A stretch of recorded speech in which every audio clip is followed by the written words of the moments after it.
Well, hello. I'm Matt. Welcome to the good life.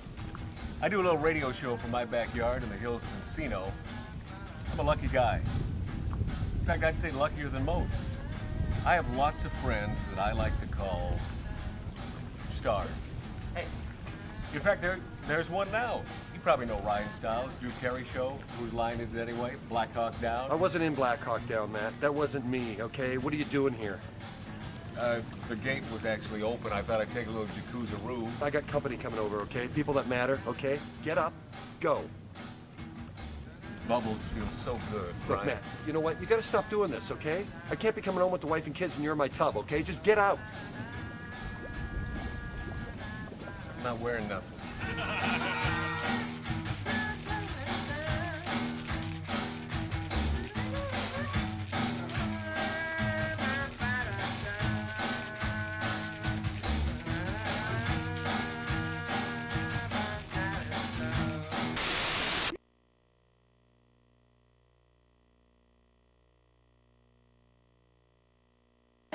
Doohickey, you know, the doohickey that rolls. Hi, this is Meatloaf. Okay, kids, you know what time it is? You know what time it is? It's Outlaw Radio time! The most imitated radio station in the nation. I'm through with standing in line for some fun to begin, but I found a good thing leaving me with a grin. It's time for Outlaw Radio to begin. You have the great Billy Gibbons here? Yeah.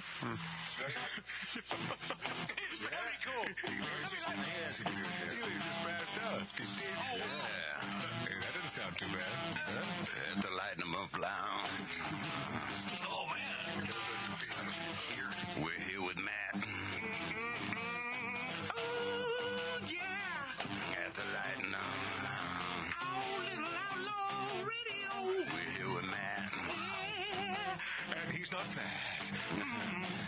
We got all these guys and girls in the house. Let me tell you, that's where it's at. And that's, ladies and gentlemen, Matt Allen. Pass me a gallon.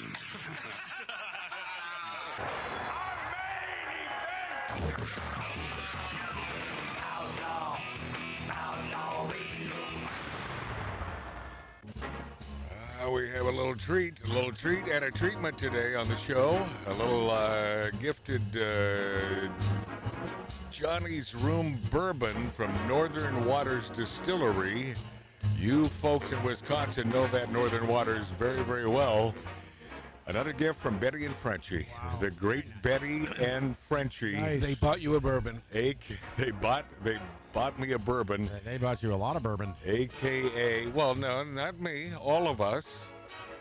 This would be from, well, you know who, Betty and Frenchie, AKA Tony and Beth, in beautiful Wausau, Wisconsin. We'll get to that in just a moment. Love you, Tony and Beth. How do you not? And if you'd like to buy us a bourbon, here, look at that. Look at that. Is that coming out on... oh, yeah, of course Can you see that on YouTube, on Rumble, on X? Magic Matt's Outlaw Radio, buymeabourbon.com. All you got to do is punch that in. Save the postage, for gosh sakes. Even though Tony and Beth, they're diehard fans, and man, do we love them for that. God bless them. So we will crack this open in a few minutes. In the meantime, we're drinking some distilled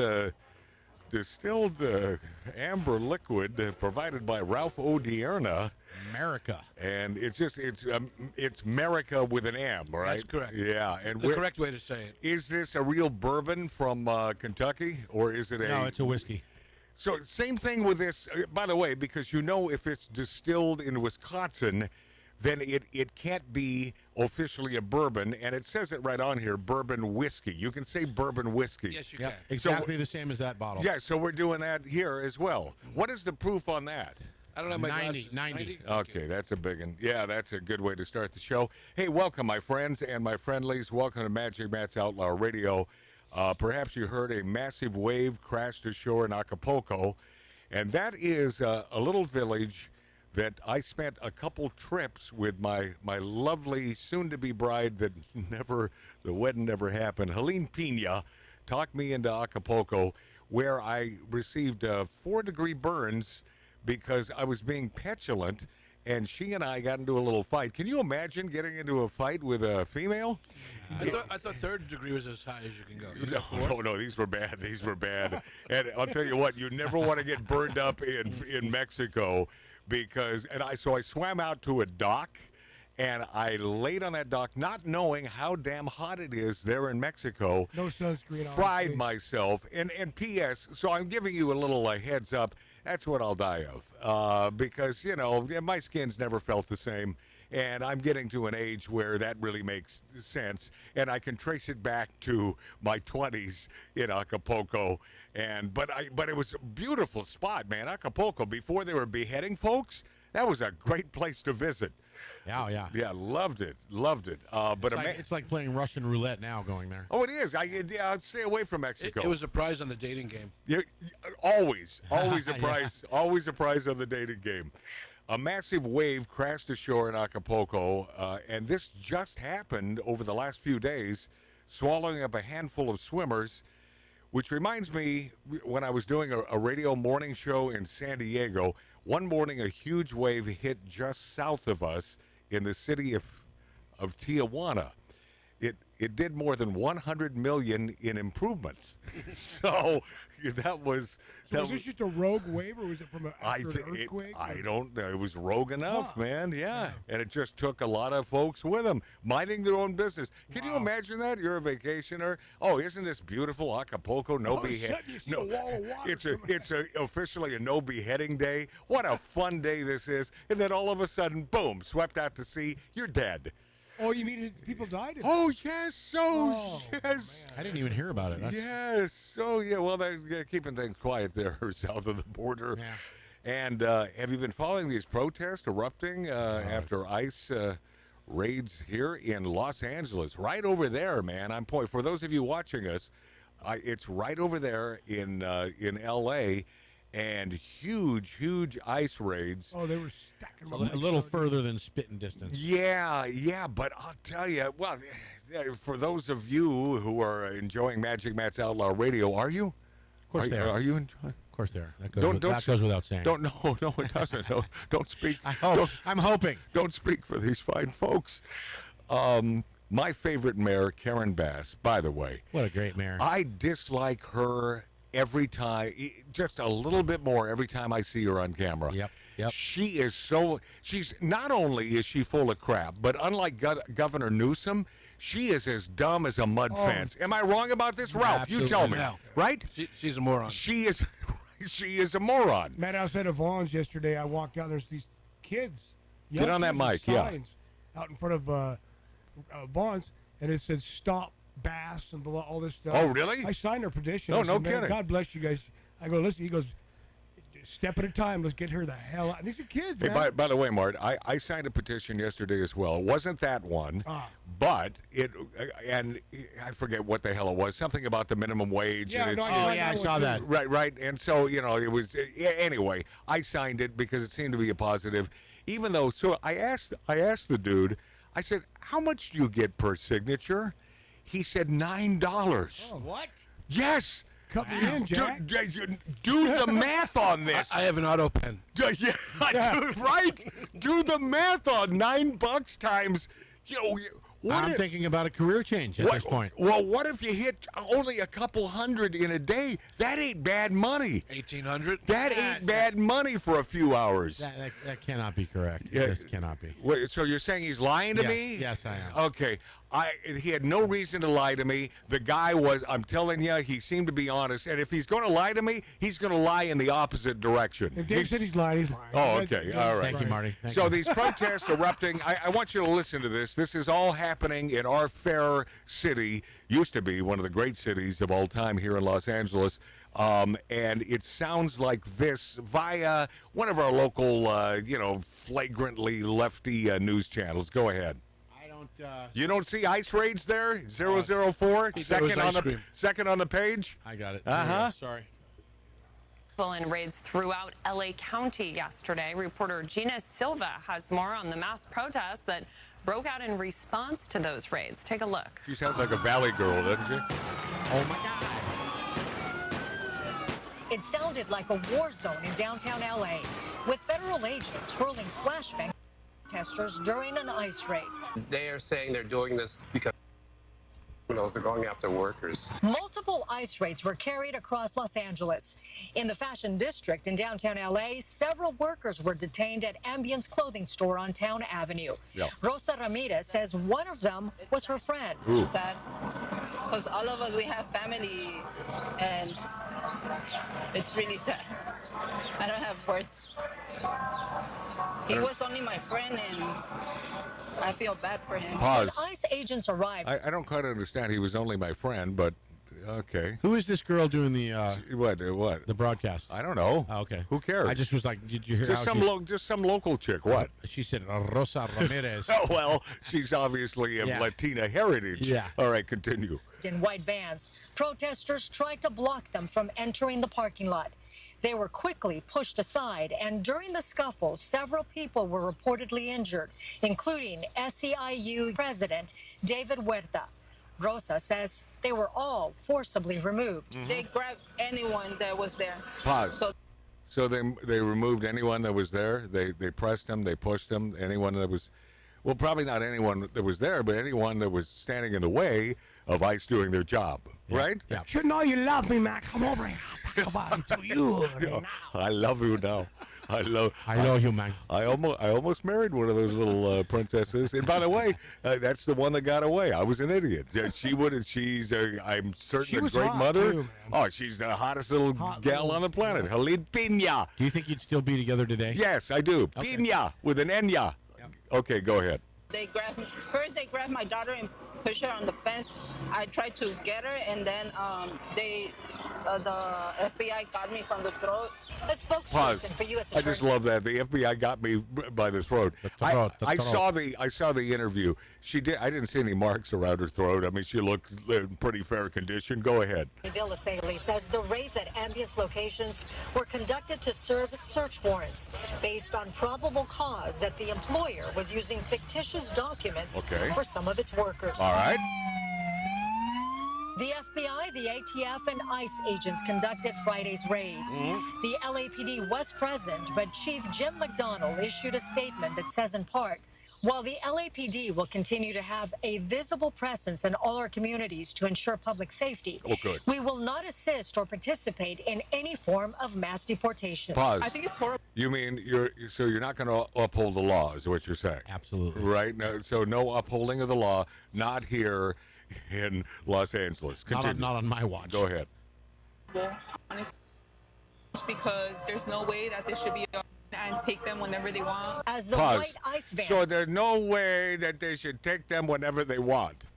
Well, no, it's not about taking someone whenever they want, but if you do have cause, and ICE obviously has cause, I think it was just pronounced seconds ago that they believe that this fashion firm in downtown LA were sort of fibbing about some of the origins of their workers. Continue. tried to leave the area. Protest person fell and appeared to be struck. The van kept on going. The people should not be kidnapped. Right now, we're seeing a lot of what used to be called fascism. And right now, they are kidnapping folks. There's no due process. What? If there That is... was Gina Silva reporting. Oh. Los Angeles Mayor Karen Bass posted a statement on social media platform X. Oh. She said her office is in, quote, close coordination with immigrant rights community organizations, going on to say we will not stand for this. Close coordination, Karen Bass. What an idiot. Mayor Karen Bass, you consider yourself lucky that you're not in Los Angeles, even though you may have a dumb bolt mayor as well. It's a far cry from the dumbest mayor of all time throughout all of our states. Well, that's 2 for 2. We have the dumbest governor and the dumbest No, mayor. Yeah, but he's not dumb. He's not dumb. He's simply a wicked... Yeah, he's evil. a devil. He's a devil. You would think he was a Biden. Mayor Karen Bass, well, no, but he's an ant. He certainly is. Yeah. Mayor Karen Bass offered details surrounding SEIU, E-I-E-I-O, and on this farm there was an S-E-I-U-O. It's Pride Month. Yay, yay, yay. We'll get into that in a few minutes. Okay, President David Huerta, who was injured and detained during the ICE operations here in Los Angeles. Macy Jenkins reports for the NBC4 News, and she'll speak to the brain trust known as Karen Bass. Here we go. It's on. Tell me, how is he doing right now? Okay, hit it again. Well, I mean, start over. Go. I had it, but it was clean. Tell me, how is he doing right now? Well, I mean, he is doing okay physically, but I know what really impacted him the most was the emotional trauma. Pause. The emotional trauma. Well, of course, because he's a big lefty. You know, this is the President David Huerta. And of course he's emotional because he's a big, stinking lefty. So that's what hit him the most, the emotional trauma. So I smell a lawsuit. Sue ICE because of your emotional trauma. Let's continue with our mayor here in Los Angeles, Karen Bass. Of watching parents and kids being separated. There were young children.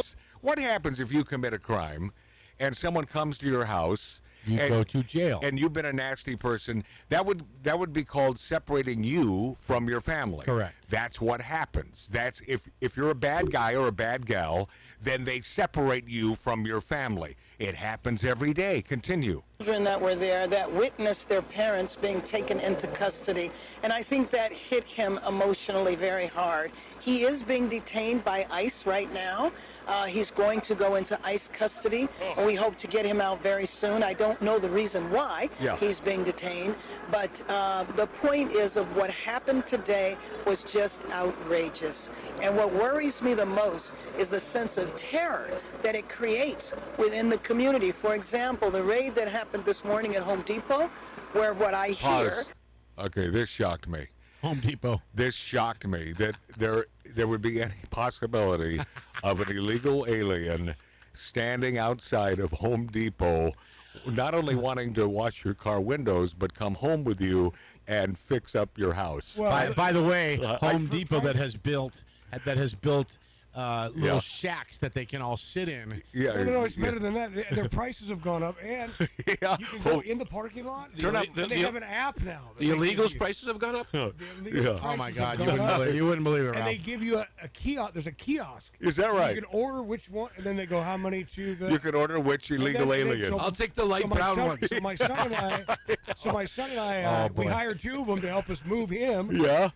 And $100 a piece. Because I go, man, it used to be $100 a piece, and then they got done. Yeah. And they kicked ass. We didn't have to touch. Oh, is that right? But tip. I go tip. Give you $100 a piece. No. I got a tip for you, and I think you know what I'm talking about. Continue, Karen Bass. Is that ICE agents were literally chasing people before they captured them. And Pause. Well, I'm glad it wasn't figurative, because if they were figuratively chasing them, it's like, what does that look like? Like a cartoon? Yeah, a video game. Yeah, they were literally, right, exactly. They were literally chasing them. Yes, Brain Trust, Karen Bass, mayor of our city of Los Angeles. Continue. Right, there's a graduation, a high school graduation right nearby. Those parents, do I go to the graduation? Am I going to be safe? Pause. Yeah, you'll be safe if you're not here illegally. You'll be safe. Yes. So what she's saying is she's connoting the fact that these people are illegal with kids in school sipping off the teat of Los Angeles, and they're afraid that they could be deported only if you're an illegal alien. What has gotten into these people? It sounds like it's code. Turn up my brother Mart's mic just a little. Well, so it's okay for me to run stoplights now and speed and all that, right? Because it's illegal, but it's all right. I can do that now. It's okay. It's okay. It's okay to do that. Use tie-wire duct tape. It's okay. It's all right. It's all right. Continue with Karen Dummy. Going to be arrested? It's the type of fear and chaos that happens with these type raids. Fear and it's chaos. Just completely outrageous and unacceptable. What's your message to Angelinos who see this happening in their city, in a state I'd like to know. believed SB 54 had created a sanctuary state? Right, exactly. My message to them is that we are going to fight for all Angelinos, regardless of when they got here. Pause. No, you're not. No, you're fighting for illegal immigrants. You care not for what these folks may do to your daughter or your son or your family. You don't care about all Angelinos. You obviously simply care about the ones that are here illegally. Continue, Karen Dummy. Papers are not.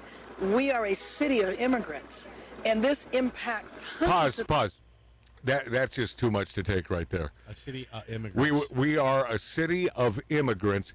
Every city in the United States of America is a city of immigrants. So what is she saying there? Is it cold, Ralph? What is Karen Dummy Bass saying? I don't know, but she could have just said, "Hey, take the $1,000 and the plane ticket and get out." Yes, just have a happy day. Easy. And $1,000 American spends well in Mexico. Well, also, what does it say for us? This is a government official speaking out against a government agency that's doing their jobs. It's just she's harboring. They harbor criminals here in the great Golden It's almost State. like code telling these people, don't go to the graduation, stay home if you're not legal. Yeah, if you're not legal, then, please stay safe. Yeah. Continue. thousands of Angelinos. And so we are going to have a meeting on Monday with the various groups that work with the immigrant population to talk about what is the plan going to be when these things happen. As you know, this is the federal government. They do not notify. They don't call the mayor's office and say we're coming in to make a raid. There's a reason there, Karen. They don't trust you. Yeah. Right. Yeah, they don't trust you. Yeah. Yeah, if they could trust you to do the right thing, the letter of the law, they would make that phone call to you instantly. But they know that you're a bad person. And the streets would be empty. Yes, continue. They do not call the Los Angeles Police Department and say that. So when these things pop up, we hear from the community first. And now the community is organized to the point where if they hear of an ICE raid happening, then spontaneously people show up to bear witness to what is happening. Can you clarify, LAPD, LASD, they have no role when it comes to these kinds of raids and this kind of enforcement? That's correct. However, there are instances, for example, what we're hearing about happened earlier where David was arrested, was one of the agencies put out a call for help. And then in that situation, LAPD does show up. We have to examine all of that. We have to examine what happened and why. Mayor, before I let you go, what's your next? You know, it's all about we have to examine, we have to do a study, we have to get together and talk. How about Pacific Palisades? Are they able to build yet? I mean, Donald Trump took time out of his busy schedule to spend time with you, Karen Bass, and you lied through your teeth sitting next to him. Oh, yeah, we're red tape? No red tape. None of that is true. None of that. For those of you who are not here in L.A., we are. We know that that is not true. It's a big lie because she lies through her effing teeth. Do you know that there's something like 10,000 permits being submitted, and only 15 permits have been accepted because right now. That's just ridiculous. That is the L.A. way, man. Well, because they have dibs and they're in with these builders. That's what's going on. This Karen Bass, I got to tell you, no matter how much my buddy Chris Brown likes her, I wouldn't allow. She as a person, correct? Yes, I wouldn't allow her in my home. Go ahead. Move today. My next move today is to, one, do what I can to get David Huerta out of ICE detention. Pause. Well, what can you do? What can you do exactly? Call Gavin Newsom. Yeah, do what I can. What can you do exactly, Karen? Why wouldn't she know what it is within her power as the mayor of Los Angeles, what it is she could do instead of, a few more meetings and, social studies class. I'll figure this out. Go. So I leave the hospital to go look at what we can do to help getting him out. I don't want to see him spend days in ICE detention. That's So you know what? A day though, is that okay? but more than one day, Karen Bass, go. Absurd. He is one of our most prominent, respected labor leaders in our city. Do you know what he was doing when he was taken into custody? I don't know what he was doing. I know that he was. Do a little research before you're interviewed. Yep. Why was he there? What was he doing? I don't know what he was doing, you stupid friggin' idiot, mayor of L.A. We had the opportunity to hire a great mayor. And, of course, the city of Los Angeles filled with a bunch of dumb-bolt a-holes who couldn't do the right thing if you smacked him in the face with it. Go. Was on the ground. There were lots of videotapes of that. I know he was sprayed with mace. I know that, or pepper spray, but I don't know what happened before then. Mayor Karen Bass, the city of Los Angeles, thank you so much for joining us. Do you think for 1 second that he maybe have got out of line and had to be sprayed and was? I mean, come on. Well, of course he was out of line because he has to do his thing as the SEIU-EIEIO president, David Huerta. And by the way, it'll be the next segment that I get into this Elon Musk war with Donald Trump. But man, you think about traffic, man. If they Say what? Traffic's going to be a lot better around here. Okay, so how about this? So and by the way, Bass lied when she said it's a spontaneous protest. Oh, of course. It was happening in New York City at the exact same time. Yeah, so it's spontaneous. Of course it's planned. Of course it's planned. I want to proffer this. What's going on with the measles cases? Why is it more, or is this some sort of thing that is sort of propped up by idiot sticks sort of calling out now that there are folks with measles? Is this a real thing? Yeah, I mean, I don't it's a real thing. I don't think it's any better or worse in years past. Right. But now it's a news story. But now it's a news story that folks have measles. Right. I had the shot years ago. I had my measles, by the way, as a little kid. I think my brother Mart had the measles. I think we all had the measles. We had polio, measles. I had them. No, we never had polio. The polio shot? No, well, the shot, yes. But I'll tell you, if we had the polio, we probably wouldn't be doing this show. Yeah, and there they go again at Magic Matt's Outlaw Radio, making fun of polio. Obviously, we're not. No, it was my brother Mart who By the way, was. the people that can make fun of polio, you just don't make fun of people with polio. Yes, 100%. I heard a couple of documentaries on the polio thing. Even the Hudson River, they were swimming in that thing. And polio was. All those wives' tales about you don't want to go in the water because that'll give you polio. It's all a big.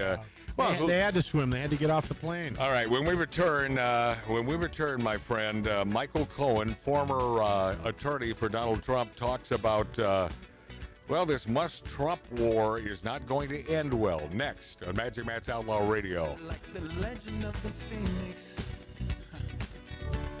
all ends with beginnings. What keeps the planet spinning? I really can't stand that fucking broad Karen Bass. We've come too far to give up who we are. So let's raise the bar and our cause to the stars. She's up all night to the sun. I'm up all night to get some. She's up all night for good fun. I'm up all night to get lucky. We're up all night to the sun. We're up all night to get some. We're up all night for good fun. We're up all night to get lucky. We're up all night to get lucky. We're up all night to get lucky. We're up all night to get lucky. We're up all night to get lucky.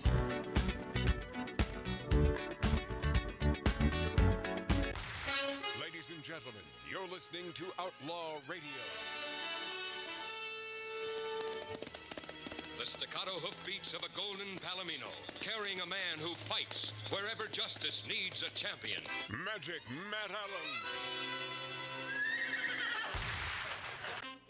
All right, okay, let's dive into this. Donald Trump, Elon Musk. Today on the Velshi show, one of President Donald Trump's former lawyers, Michael Cohen, and boy, you can trust that guy, said Tesla CEO Elon Musk will lose in his feud with the president. Cohen said Elon said that he's the one that delivered the election. I'm not sure we can say that, but he certainly didn't hurt. No, he didn't hurt. He didn't hurt. Did you see his tweet, what he actually said? Yeah. He said Donald Trump would not have won if it wasn't for me. Oh, no, I know that. He continued, you know where Elon Musk is making a mistake? This is from Cohen. The feud should have not gone on the way it did.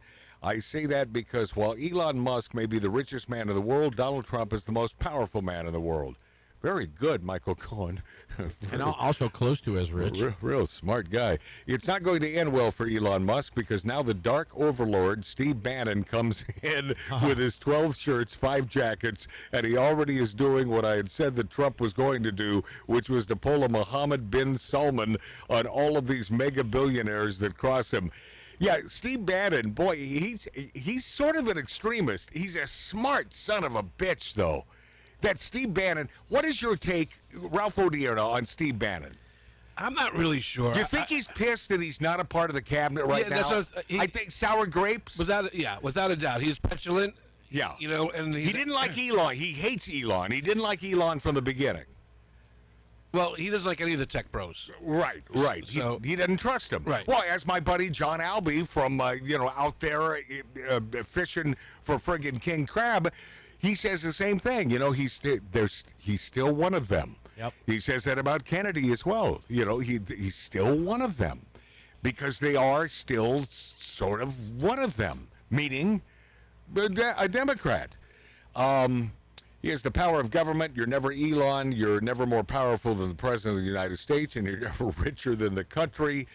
Cohen concluded one thing Elon doesn't understand is this political guerrilla warfare that they're going to conduct against him. I have my own thoughts on this, and I'm certain there are some here in Magic Matt's Outlaw Radio Land in this 1876 Virginia City, Nevada style bar with thoughts. What a better way than this feud to rejuvenate Elon's Tesla business than a feud between the president and Musk. WWE much? Trump loves WWE. He loves Hulk Hogan. He loves all that fighting. Cage match much? Trump's good buddy.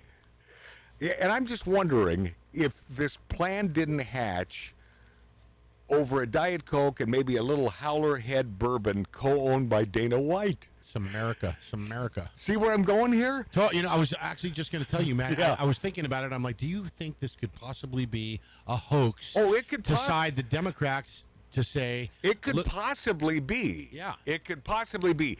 Do I think it is? Gray area. Yeah, I don't know. I think it's pure brilliance if it is. I think it's absolute brilliance. And I mean, Dana White is President Trump's very good friend. He is the man behind this sort of fighting and I can just see because Trump, Donald Trump does not drink booze. It's the only thing I don't trust about him, by the way. Well, 2 things. And the well done and he orders his friggin' steaks well done. It's like, what are you, P. Diddy? But this doesn't make me hate Elon because I like. Elon. I do not dislike Elon in any way, shape, or form. But you see where I'm going here. Oh yeah, this would be the greatest plan hatched ever, and the Democrats are they're beside themselves. Oh, it's like, this is the greatest. I don't think it hurts the Republicans in any way, shape, or form. It certainly doesn't hurt Donald Trump. Your take, Ralph Odierna. I think it's pretty real because what happened was in that bill, none of the Doge cuts were codified into law. Understood. So they're all going to go away. And Elon lost all of his tax subsidies on all of his companies. Billions. Understood. Billions. $38 billion. Yeah. But supposedly he was aware of that months ago. And you know what? Are you thinking he wasn't aware? He supposedly was aware of that. If indeed Trump is not telling us the truth about that, it seems like Elon would be the first one to send out a tweet saying he never told me. Right? Which is, by the way, more damning than the whole Trump and the island. But and by all the that way, crap. Trump has been on camera saying if Elon had a problem with this and he was going to fight against me, he should have done it 2 months ago.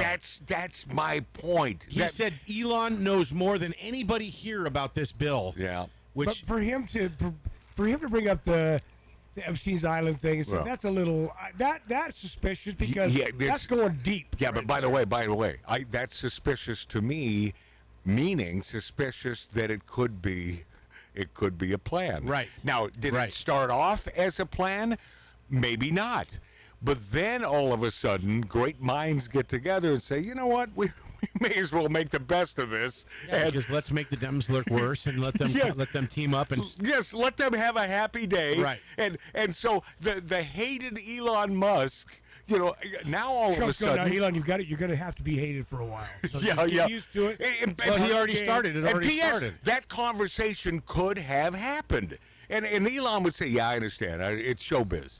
Politics. It's showbiz. It's all showbiz. And this will prop up your stock eventually, even though his stock prices went down during this.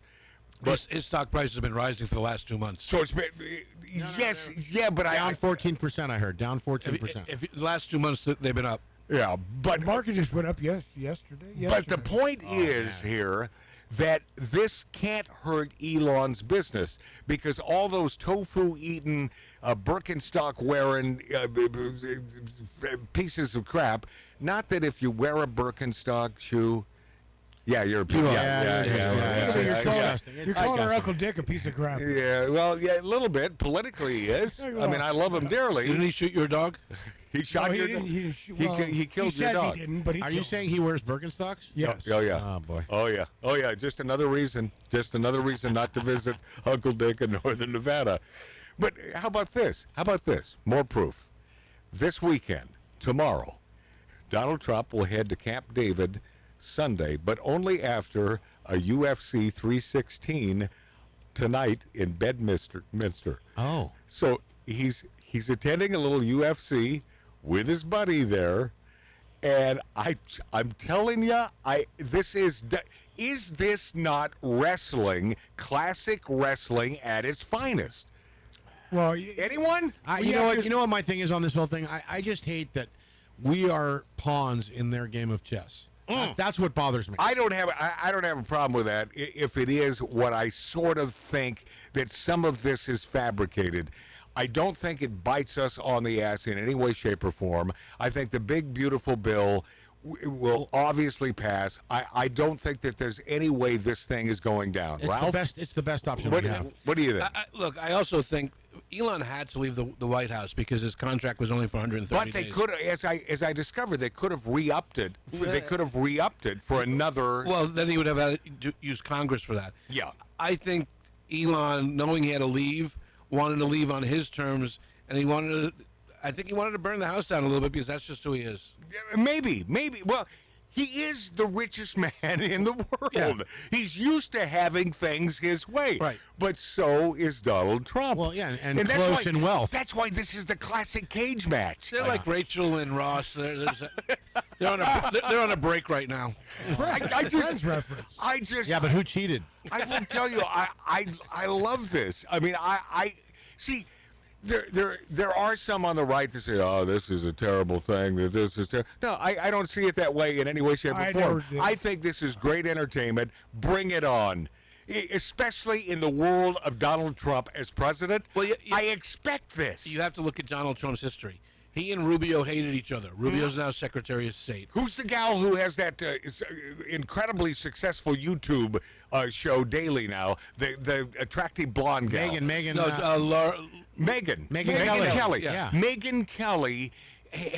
She hated Trump.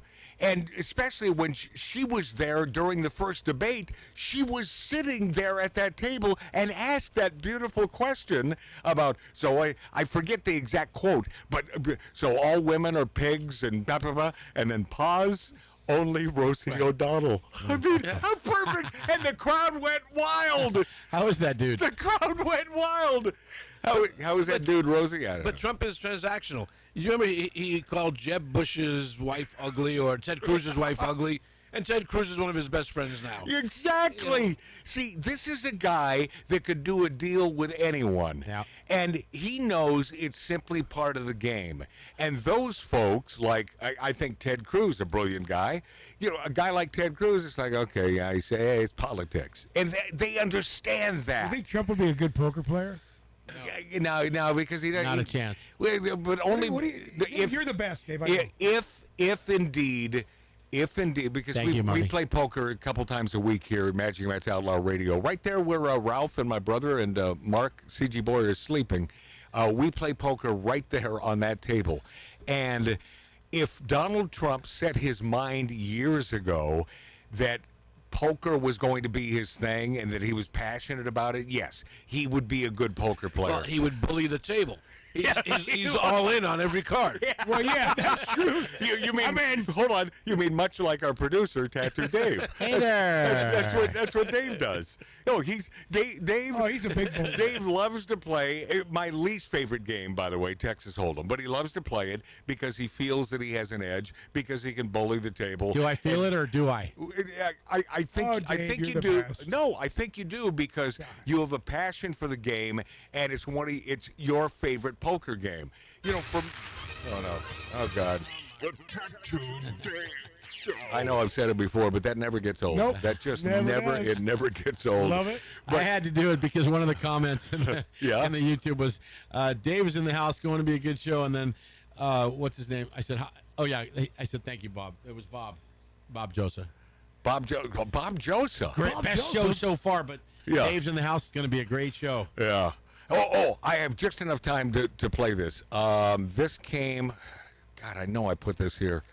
Oh, where the hell is this? Oh, yeah. It's 23, and don't say the name of that, but it's 23.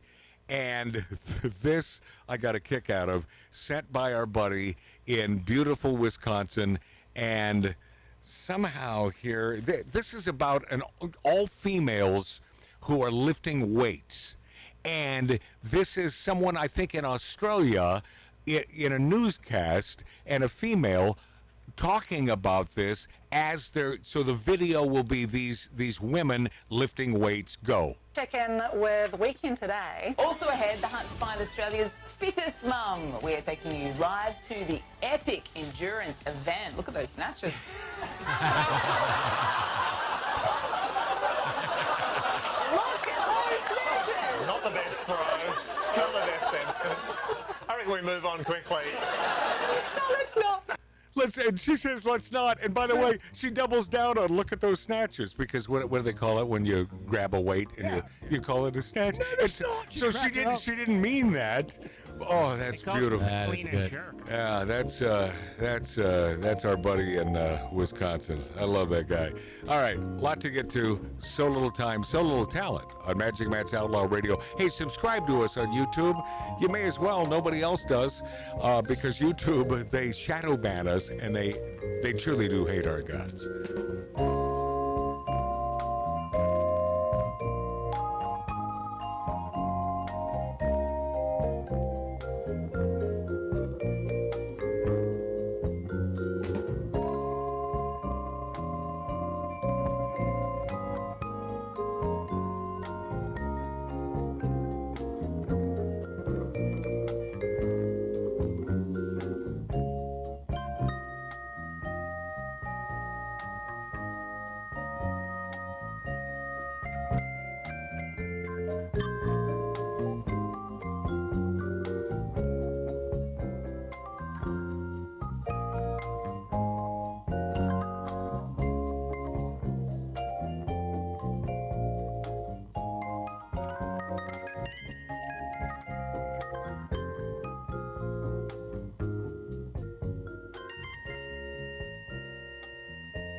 Of a golden palomino, carrying a man who fights wherever justice needs a champion. In a hideaway on the other side of the hill, with Hollywood close enough to smell, one man dared to step up to the bar and talk, and other outlaws heard the legend and joined together to tell their tales. This is how it began. Smoking, drinking, interrupting. Magic Matt Allen. This is Outlaw Radio.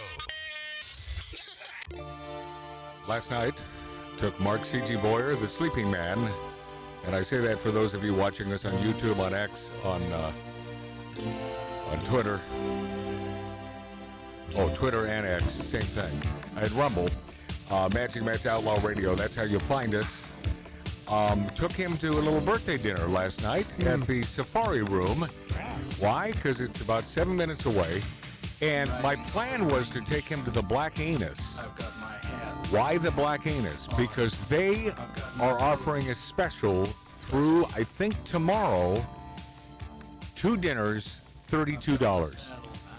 Steak, 2 sides, the whole shebang, $32. But because I was tired, and then last night I got no sleep again.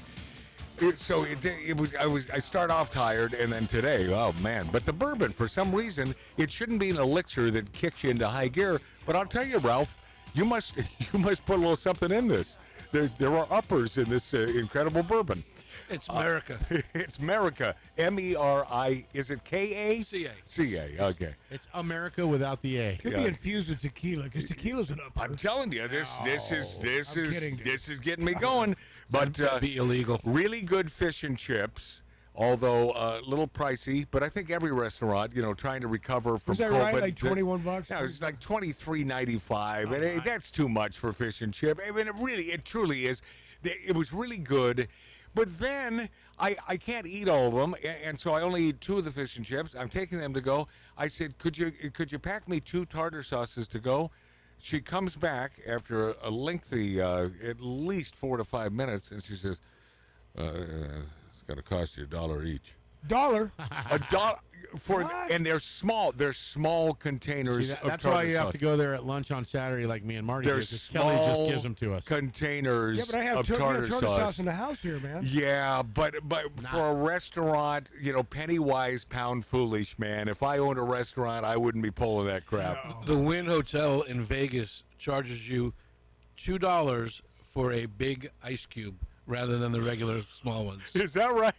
Well, that doesn't surprise me at all. Yeah, but that's Vegas, where Right. the Bloody Mary is $32. Well, yeah, because the youngins don't mind paying that. They charge you for frozen They think water. this is a bargain. And by the way, those are the youngins that They don't are living charge you off for the their regular parents. ice cubes. Yeah. Only the big No, cubes. it's still frozen water. Right. What my producer, Tattoo Dave, was saying, those are the youngins living off their parents. I don't think that's the fact most of the time. I think these are a lot of tech kids who have found their way making way too much money in tech, and they're not drinkers. They're not big drinkers. So the reason why the Strip, they get away with charging $40 for a bourbon. Oh yeah, but there's smoke coming out of the casket when you receive the beautiful old fashioned. It's smoky. So it's all about the show. They'll only drink one. Where us here on the show, Tattoo Dave, my brother Marty, Ralph, Mark C.G. Boyer, when we go out, we'll order more than one. Will we not, Ralph? Yes, but what I do to impress the kids is I take a big draw off my cigar, I blow it into my bourbon glass, and the smoke just comes out, and the kids hang around me. Hey, do you use a straw? Yeah, I could see the awe-inspiring eyes. Oh my God, did you see that? Because it's about the show. So instead of like us, when we like to have a few cocktails, they'll have one, and they're not big drinkers. Another reason not to trust the youth. They did vote for Trump. Yeah, and by the way, the real youngins. Yeah. But the millennials, I'm not certain what they did. Honest to God, it's youther than the millennials who voted for Donald Trump. And especially the guys, man. The guys just got sick and tired of all this crap, this ridiculousness. We got tired of mansplaining, so we just said some man voting. Yeah, little man voting. All right, this is going to be a jam-packed hour, I promise you, next on Magic Matt's Outlaw Radio.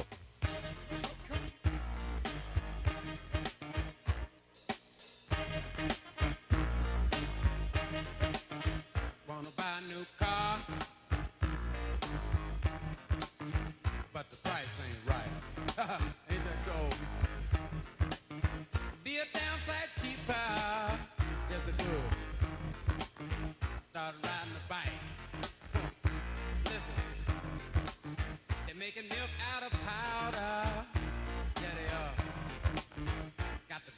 crime.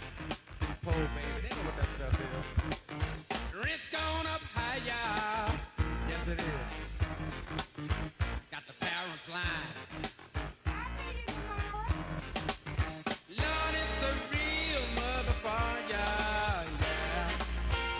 Make you wanna run for cover, yes it will. And if you look, you will discover, yeah. Lord, it's a real motherfucker.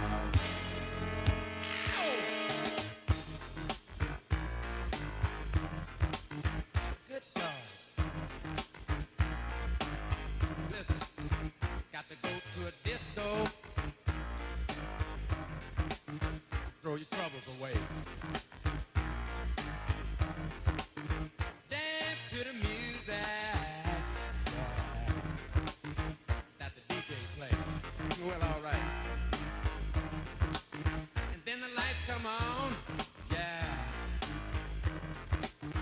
Like you knew they would. That cold. Gone home and face the music. That don't sound too good. Ain't that cold? Listen. Lord, it's a real motherfucker. It'll make you wanna run for cover, yeah. And if you look, you will discover, yeah. Lord, it's a real motherfucker, yeah.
Lord, it's a real motherfucker, yeah.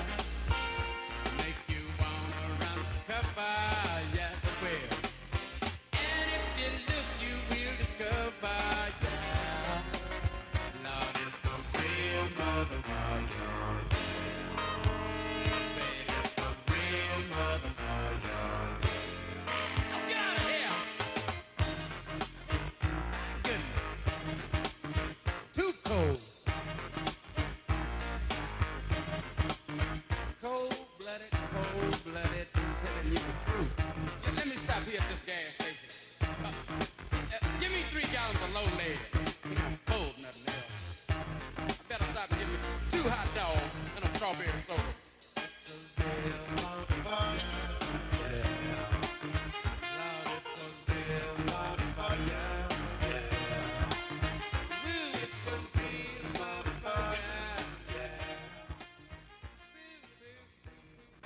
Doohickey, you know, the doohickey that rolls.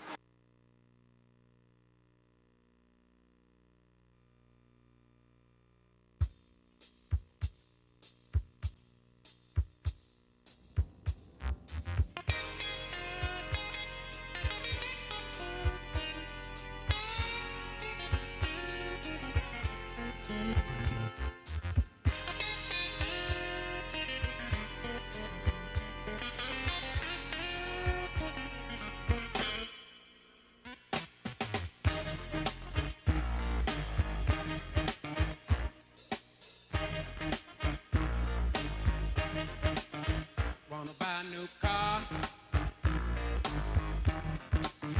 but the price ain't right. Ain't that cold? Be a downside cheaper, just a good. Start riding a bike. Listen, they're making milk out of powder.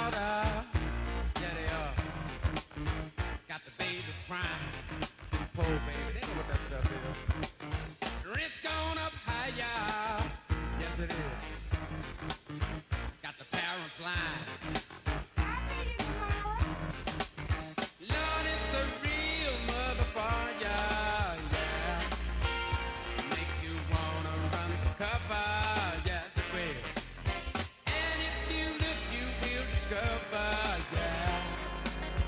Lord, it's a real motherfucker.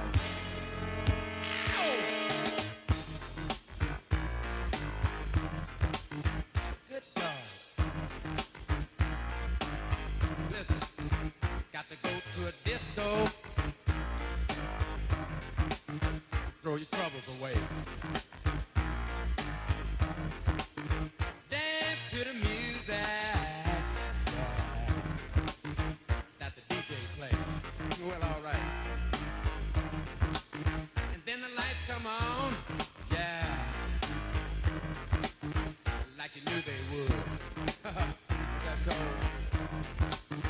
Gone home and face the music. That don't sound too good. Ain't that cold? Listen. Lord, it's a real motherfucker. It'll make you wanna run for cover, yeah. Doohickey, you know, the doohickey that rolls. Hi, this is Meatloaf. Okay, kids, you know what time it is?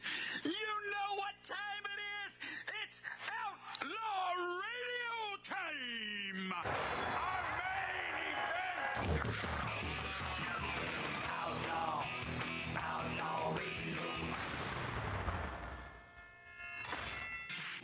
Hi, this is Sean Young on Outlaw Radio. Hey, this is Shelley Berman on Outlaw Radio. Listen, come on, listen to me or listen to Matt. If you like being bored, it's great for you. It's Robert Hayes. I'm here on Outlaw Radio with Magic Matt, a.k.a. The Weasel. We are here to drink. We're here to smoke. We're here to interrupt. You may drink. You may smoke. You may interrupt. But I'm here to... Live from the Lighten Up Lounge, this is Dom DeLuise saying, this is Outlaw Radio. Hi, this is Chuck Woolery at Lighten Up Lounge on Outlaw Radio. Lots of fun, guys. Be back 2 and 2. Hi, this is Gilbert Gottfried, and you're listening to Outlaw Radio, where we smoke, we drink, and occasionally we bother people who look old and weak. Hi, this is Rick Dees with Magic Matt, a.k.a. Mr. Cigar. In the Lighten Up Lounge, we drink, we smoke, we interrupt. All right, my friends, my friendlies, welcome back. Magic Matt's Outlaw Radio. Smoking, drinking, interrupting, drinking a little fine whiskey provided by birthday boy Ralph Odierna. Happy birthday to you. Thank you. Happy birthday to Ralph Odierna, and happy birthday to Mark C.G. Boyer, a.k.a. The Sleeper. Couple birthday boys. Magic Matt's Outlaw Radio. And during break, I discovered that Ralph Odierna suffers from a little lack of sleep as well. I don't know if it's the same reason. The older you get, for some damn reason, have you found this? That it's just tough to get some shut-eye? No kidding. Right? It's a god. And I wake up at 4 o'clock in the morning. Yes, every day. I was waking up every hour last night. It's like... But you mentioned Bakersfield. You spent a couple days in Bakersfield. I was there Wednesday night, Thursday all day and night, and came home on Friday afternoon. Now, I love Bakersfield, California. It's about 100 miles north of where we sit here in the San Fernando Valley, spitting distance from where those miscreants live in Hollywood, Cali. Right over there. For those of you watching us, I'm pointing that way. And love Bakersfield. Good Americans in Bakersfield, California. Why does a Ralph Odierna, who he's a real estate guy, he's a showbiz guy, he's produced a movie or two, and he's a mogul. Why is this mogul named Ralph spending time in beautiful Bakersfield? I went there to meet a gal from Fresno. Oh no! So this was a hookup. This is why. So you're looking for? You went 100 miles to get a little. Sure. That's what we do. I got videos of the whole thing. No, it is what we do. That's what we do. It is what we do because we're guys. Do you think females will do that? No, no chance. Because they can go to their El Torito to get laid. I mean, it's so easy for them. Come to San Diego. I'll be right there. Oh yeah. Go. Oh, San Diego, get a little poontang. Oh hell yeah, I'm on my way. No, we are big dummies, and you lovely ladies. How many times have I said this? But only because it's true. you know that you have hold, as Donald Trump says, you hold all the cards. Yeah. I mean, you really do. So how did it? Wait, 2 days. So what does that mean, Ralph? Oh, it means I kicked her out of the cigar bar Thursday afternoon because she was drunky, annoying, and pissing me off. Hold on. So you found a cigar bar in Bakersfield. 17th Street Cigar Bar. All right. And she got on your nerves? Oh, yeah. Totally on my nerves. So nothing. What a shock. Nothing cemented. No coital boomerang. No. Oh, what a waste. Oh, what a waste. No. I was in Bakersfield for 2 days. Oh, yeah, but he got a different boomerang. Yeah, that is true. I got to say, but there's great food in Bakersfield. There is great.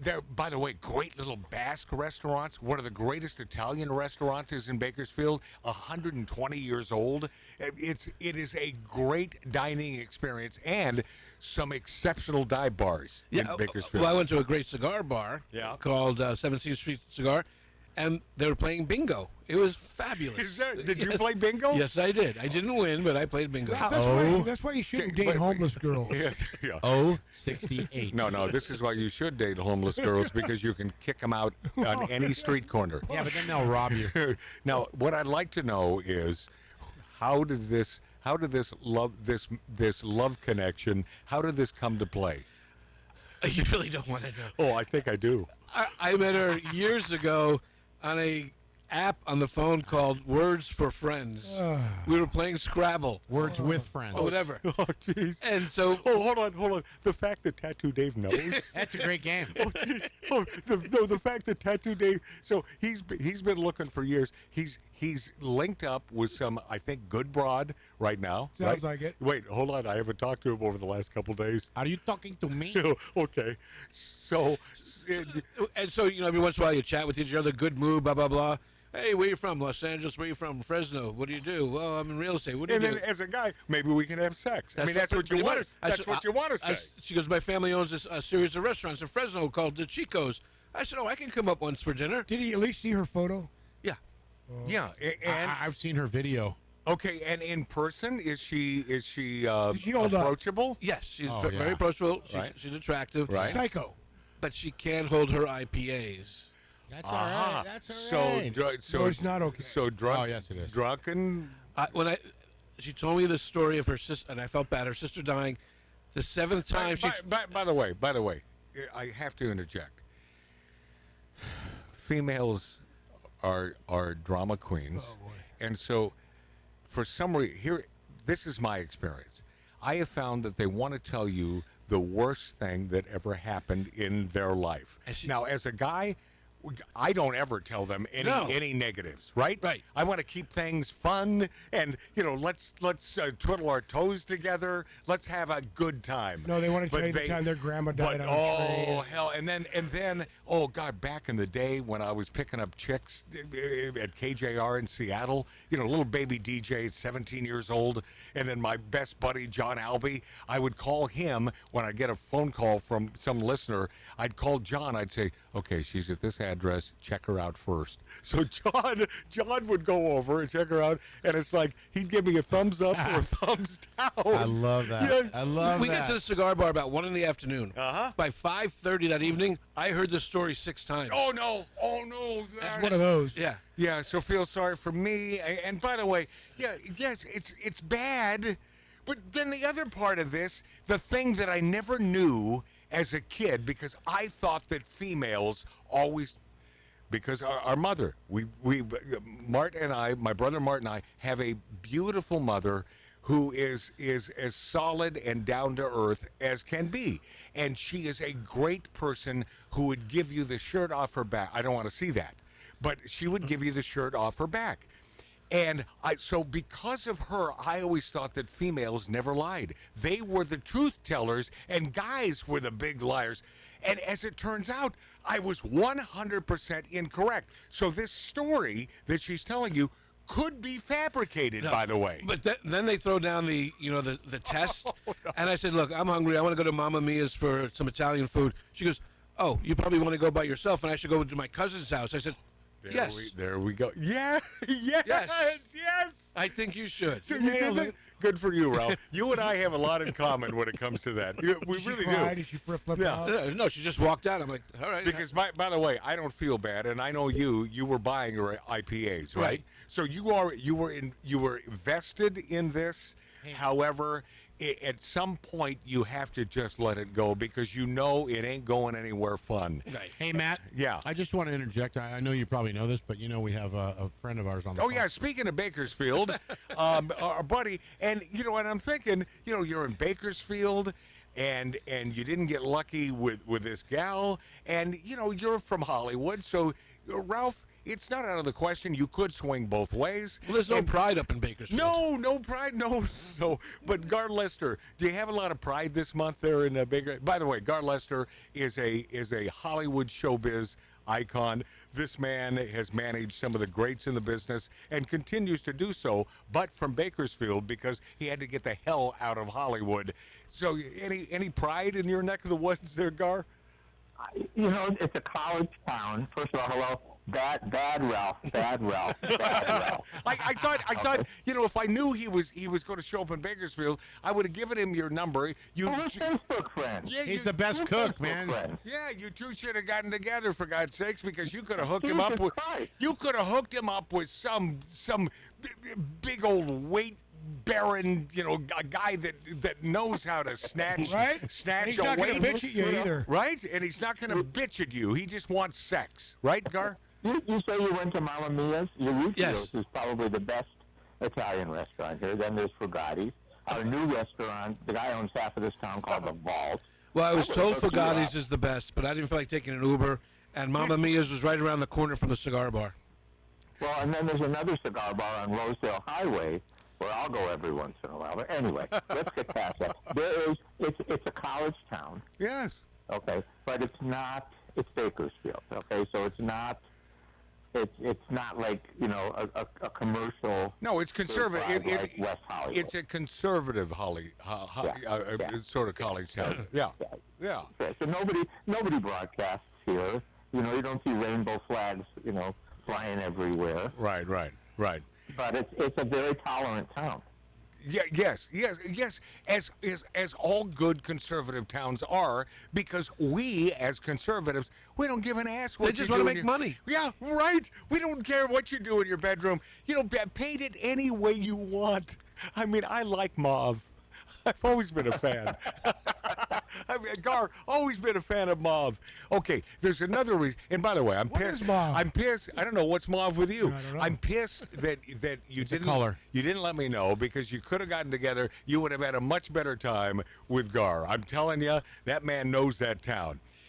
Next time, and maybe we can all go together. That'd be awesome. By the way, I love the Padre Hotel. What a great hotel. Oh, that's a Unbelievable. that's Yeah, a so- classic. Very quickly, the Padre used to be very, very run down. Okay, that area of downtown Bakersfield was very, very run down. They remodeled it. They tried to make it very foo-foo and upscale, and that went over like a lead balloon. And so now it's a little more alternative, but the food is incredible. It's very. I'd have to ask Curtis when that thing was built, but It's supposed to be. It's supposed to be off the Yeah. hook. I've looked it up before, and and that's where you were staying. That's what I say. So you're saying, did you take her over there to the bar? Did you meet there? Yes, that's where we started drinking. To show your class. Right. It's like, hey, I'm in the greatest spot in Bakersfield, Right. this little town here in Southern California, 100 miles north of where we do our thing here in LA. And yeah, it seems like that would have weighed heavy on her. It's like, wow, this is a big spender. I need to put out, right? Well, you would have thought so. How much did that Uber cost you from LA to Bakersfield? I'm kidding. Uber? Yeah. No, her cousin lives in Bakersfield. Oh, dude. Okay, I'm glad I have Gar Lester. Did you hear that jet go by right over Ralph's head? I'm glad. I'm very happy I have Gar Lester, who happens to be, I don't know if we established this, but he's a gay guy who happens to simply be a gay guy, but he doesn't stick it in your friggin' face. Well, I mean, unless you're his partner of many, many years. But I'm glad that I have you here, because I've been wanting to play this Bill Nye, this kitty genital mutilating thing for a long time, to get your take on it. It's 441-10 Tattoo Dave, 441. And get ready. This guy is an effing miscreant, in my opinion. This Bill Nye, the nice, smiling guy. The science guy? Yeah, that talks to our kiddies. And this is Bill Nye. Dig this. And this stuff isn't just for adults. Parents know this already. Kids explore gender, expression, attraction before they've ever heard of a spectrum. But Bill Nye, he's not the best when it comes to science. I'm not a scientist. I don't have a bow tie. You know what I mean? And I'm pretty sure that means if you have a bow tie, you're a scientist. Okay, pause. He's got a bow tie. By the way, that's the voice of Dave Rubin, who happens to be a gay guy and one of my faves on social media. This guy has his act together. He is on the right. He loves America. Continue. That's why he's out there. Although here he is explaining that 3-year-olds can determine their own gender. One thing's clear about sexuality. There's a lot more going on than meets the eye. Female or male, gay or straight, pink or blue. We were taught to see these as binary. Now we're realizing it's more like a kaleidoscope. And this stuff isn't just for adults. Parents know this already. Kids explore gender, expression, attraction before they've ever heard of a spectrum. Take sex. We used to think it was pretty straightforward. X and a Y chromosome for males, 2 X's for females. But we see more combinations than that in real life. And even for people with just 2 sex chromosomes, hormones can vary wildly. So can anatomy. What makes someone male or female isn't so clear-cut. How about attraction? Some people argue the natural thing is to only be attracted to the opposite sex. Pause. Bill, who says that? Who says that? Not us on the right. We know that homosexuality exists, and most likely most homosexuals from childbirth or gay guy. What's the best way to put it, Gar? Gay, homosexual? I mean, you tell me. Well, it's an interesting. It's a conundrum. Let me just use my good vocabulary. Yeah, but what's the best way to? I'm going to say I'm gay. Okay, so the best way to describe you people is gay. Mo's not good. Whoa, did you just go with you people? Yeah, that's why I did that. Mo's not good. But so Mo is not. Mo doesn't work. Is that a negative? Is that derogatory? Yes, that would be probably not the nicest thing to say. Okay. So Bill Nye, though, he wants us to know that, well, there are males who are attracted to males. No kidding. And there are females, all females, who are attracted to other hot females, all females. This is why in the gay community, guys who are homosexual, they have put the gauntlet down. They put the hammer down, and they look at lesbians, by and large, as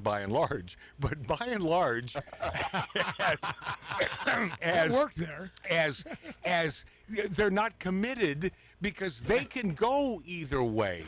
But I do not believe in bisexuality when it comes to guys. But females, yes, I get it.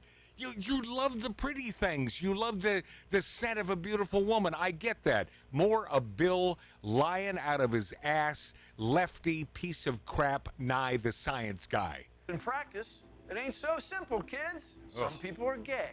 Some are bi. No kidding. Some are asexual, and some will take whatever they can get.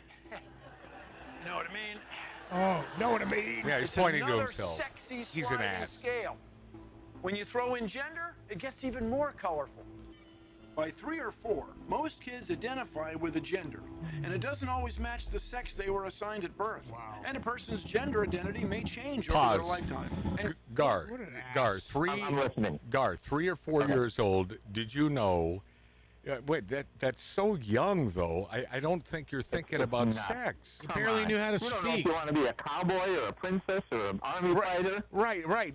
That's too young, isn't it, Gar? I mean, for you to even think about sex or your sexual preference? Yeah, I mean, it's incredibly. It's got to be the most stupid thing I've ever heard in my life. Right. I've heard some stupid stuff. Yeah, from Bill Nye. Well, mostly from this show, but from Bill Nye, the science guy. Continue. culture is getting us new ways to express all of this. How you dress, how you act, talk, It was how never, you present yourself. spoken about. This was never spoken about when I was a kid. Right. All right, I just turned 69. What? This was never spoken about when I was 3 years old. Yeah, happy birthday, by the way, Gar. Happy Thank you. birthday. But it wasn't, no, when you're 3 or 4 or 5 or even 6, I think. Yeah, I mean, you're barely learning the English language at that point. I mean, come on. Well, yeah, you speak for yourself, Dave. Right. But I believe that when it comes to No, dating. I was 6. Here's the deal. Here's the deal. We're talking to a guy who knew he was gay. At what age did you know Gar Lester?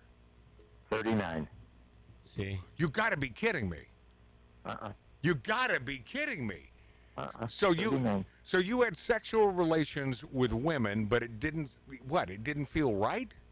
It didn't feel right. I had a girlfriend for years in the car business. No and as I kidding. came out, she goes, I always knew. No ass. Yeah. Yeah. I'll tell you what, you mind blown, my friend. 39 years old. That's Ralph, do you have something to add on? Do you think he's full of crap here? No, I think he just wanted to double his wardrobe. You better be careful. When you come to Bakersfield, you may not go back. All right, hold on a second. Listen, what happens in Bakersfield, well, you know the rest. Continue with Bill Nye, the dummy guy. To the world, it should be up to you. Sure, this might make things confusing for those who insist everyone pick an M or an F. But people, we have to listen to the science. And the science says we're all on a spectrum. I'm sorry, he's just. Oh my God! I mean, mean, hold on. There's an old saying. It's called hogwash. Yes, Yeah. 100%. Hogwash. This is hold on. This is one of my favorite guys. This is Dave Rubin and his comments. Go. Just an idiot. Sorry, dude. These things are different. Female and male are different. You are a female, okay? There's right, like you guys get it. No. Are there some males you are biologically male? Right. Could you have same-sex attraction? Yes. Yes. Could you be biologically female and be into chicks? Yes. Yes. That is true. Right. There is a difference between sexuality and gender. But if you are a male and you dress up as a woman and chop your wang off and get big tits and call yourself Mary, you're still a male. Yeah. You're still a male. Yeah. You're still a male. Yeah. I'm sorry. Yeah. That Bill Nye, You're man. still a male. Do you believe that? What a that, douchebag. that a guy like that Wow. has been on kiddie shows and talking to Yeah. our children, Gar? He's the one that promotes transsexuals in the kindergarten. What does a lesbian bring on a first date? I don't know. What Ralph, what does a lesbian bring on a first date? A U-Haul. Okay, now see that? Tool belt, a tool belt, maybe her truck. A tool belt. Tool belt. I love that, Gar. I'm thinking Gar is not inviting Ralph to Bakersfield. Beer, maybe. Yeah. Gar Lester, happy birthday, my friend. Happy birthday. And, so what do you think about this, real quickly here? What do you think about this Trump-Elon little dust-up? Okay, if anybody watched his speech when he was with the German chancellor. Yeah, and he I made did. a comment about Russia and Ukraine. He said sometimes it's like two guys, young boys fighting, right? Sometimes you just got to let them fight for a little while and then pull them apart. Yep. Okay. Elon, God bless him, whatever, he's on the spectrum. Yes. Okay. Yeah, he's Elon's on the spectrum. Yes, But he's guess of what? course. Yeah. Guess what? You don't mess with Donald Trump. I'm sorry. The man is as brilliant as it can be, and I don't care how much money Elon has. Donald holds the cards. Yeah, he does. Yeah. He made that clear. Yeah. He yeah. can support He sure Elon. did. Yeah. He sure did. And Elon did great things. Somebody slipped something in him that was the stupidest thing. And Matt, you've known me a long time. I have. That had to be another one of the stupidest things I've ever. Shut your mouth. You got a problem with me? Talk to me in private. Yeah. By the way, you're talking about chaff? Shut your mouth. Shut your mouth. Shut your mouth. Shut your mouth. But P.S. It's on Esther. It's on Esther. Watch it, sucker. P.S. That was Thelma Hopkins from Dawn, who was singing backup for my buddy Tony Orlando. Here, let me pick up the name. Is he too old now for me even to pick up the name? But Tony Orlando, an illustrious musician and a great guy who loves anyone who has performed for America in the armed forces, man. He backs them. He's officially retired, but someone calls that guy, he's there instantly for any of our armed forces. And that's just one of the many reasons I love him. But Thelma, the good-looking one that Tony had a crush on and couldn't get anywhere with, that never happened, but he wanted it to. Thelma was hot as hell. Oh, yeah. And she's the one in that song Shaft who said, "Shut your mouth." Is that Lenny Kravitz's mom? No. Who's No. mom? Lenny Kravitz's mom is the woman who played the maid on The Jeffersons. Yes. Oh, okay. And now That was Marla Gibbs. Yeah, Right. And how do I know this? How does Tattoo Dave know this? Because Matt went to school with him. Yeah, because Tattoo Dave attended Beverly Hills High and went to school with Lenny Kravitz. Yes. Who, by the way, I love his music. Great. I He's love great. Lenny's mother was Mrs. Willis on the Jeffersons. What you talking about, Willis? Yep. What you talking about, Right? Willis? Little bit of that. Hey, Gar Lester, happy birthday! God willing, I look forward to seeing you very soon. Let's God bless you. Let's have some dinner. God bless you, Let's have brother. a cigar. Let's have dinner that he cooks. One real quick. They're building a Hard Rock. They broke ground. Oh, Nice. The first phase should be open in Fort Tejon. In Bakersfield. Cool, man. Yeah, about 40 minutes south. Yeah, Fort Tejon before you Love get that, man. I'm down. Love that. I'm down. Gar Lester, love you, buddy. Love you, my friend. Love you, Gar. That's a good man. When we return, I'll finally get to this Chris Van Hollen, who is having margaritas with that nasty El Salvadorian. Or is he just a neighborhood guy? He's a man from Maryland. That's and that's my question. When we return next on Magic Matt's Outlaw Radio.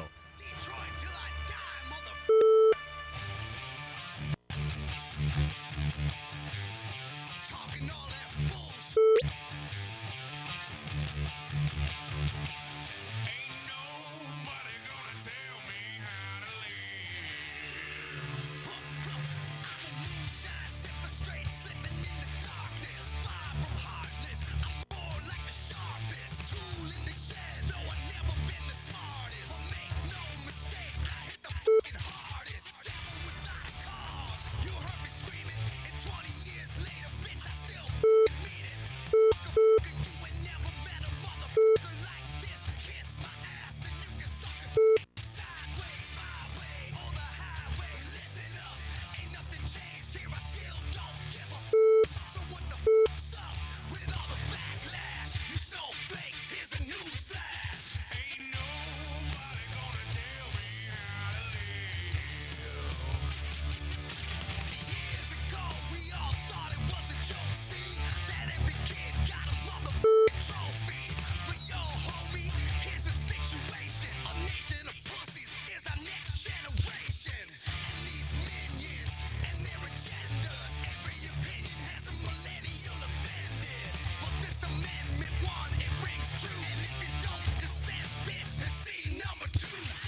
is Outlaw Radio.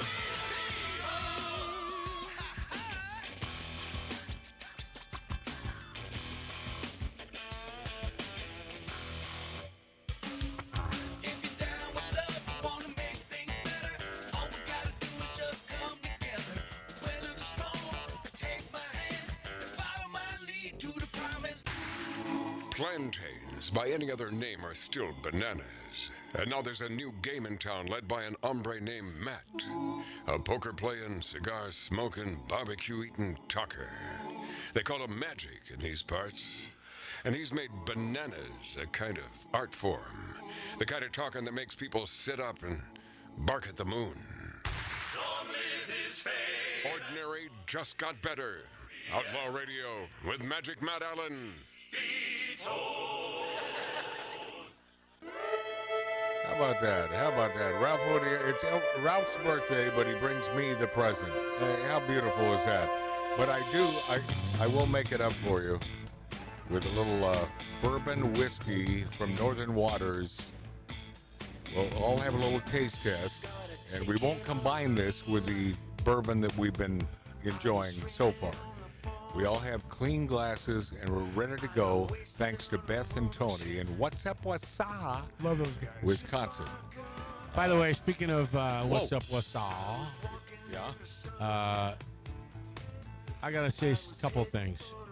First of all, and foremost, it would have been so much better if you just would have said them. Oh, then I'm just going to say them. We need to send a prayer out for Mary. Mary is not with us today because she's in the hospital. Her granddaughter's in the hospital. Oh, I don't know why. She did not say. Oh, but she said, Well, our please, prayers are please with throw her. a prayer out for Mariella. All right. So prayers are with her. Yep. That being said, Just did it. That was first and foremost. Just did Secondly, it. Yeah. Barry Goodall is on the chart tonight. Oh, no kidding. And he is listening, and he says, and I quote, "Now I'm pissed because you don't go to Wisconsin for bourbon." Oh, that's funny. You don't go to Wisconsin for No, bourbon. that's funny. Come to Because Kentucky. of this. No, Wisconsin comes to L.A. for. I'm You showing. go to I'm Kentucky showing with these- this on the show. This Jet is plane over this is bourbon whiskey, so it's not real bourbon. Right. But Barry Goodall, check him out. And by the way, you know he never loses an opportunity to promote his show Well, because good he for him. knows I'm gonna. It's Goodall's Country Kitchen, man. I love his show. He goes to love that various show. places in Kentucky, and man, when he eats that food, you want to eat it.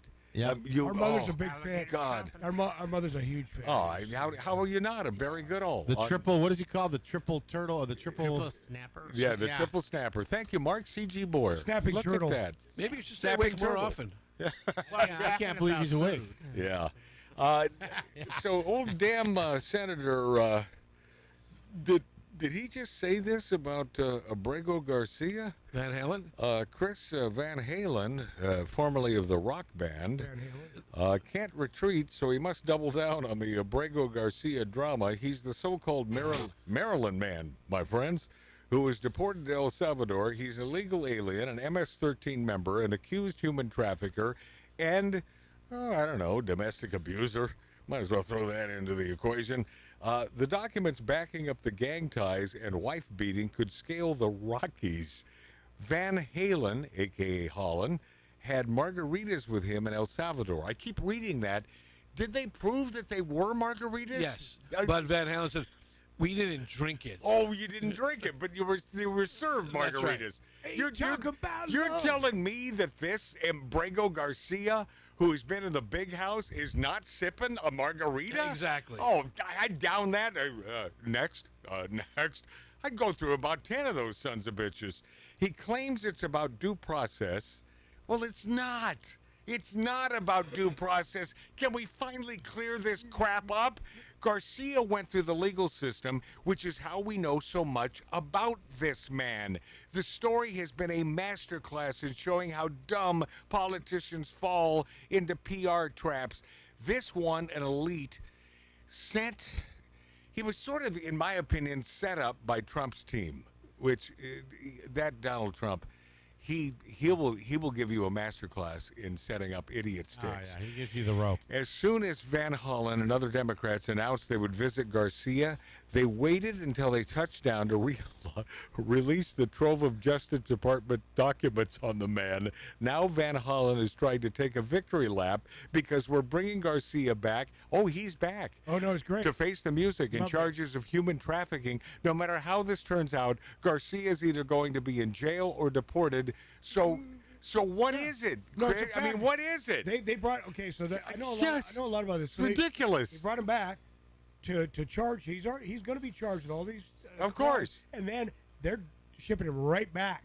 Yes. Out of here. No. No, but they're going to incarcerate I guess you don't know as much as you thought. Okay, I do. They're going to incarcerate him here, but they're shipping him back to it. No. They're going to do it here. Okay, stop. Stop it, everyone. What will probably happen is taxpayers here in the United States of America will pay the bill, millions of dollars, for this idiot stick and the court costs to keep this man probably incarcerated in the United States of America. He's facing 30 years in the U.S. In the U.S., man. But this gets worse. Representative Jamie Raskin, is he a Democrat? Yeah, Maryland. Yeah. Tried to gaslight us all by claiming no Democrats defended Garcia.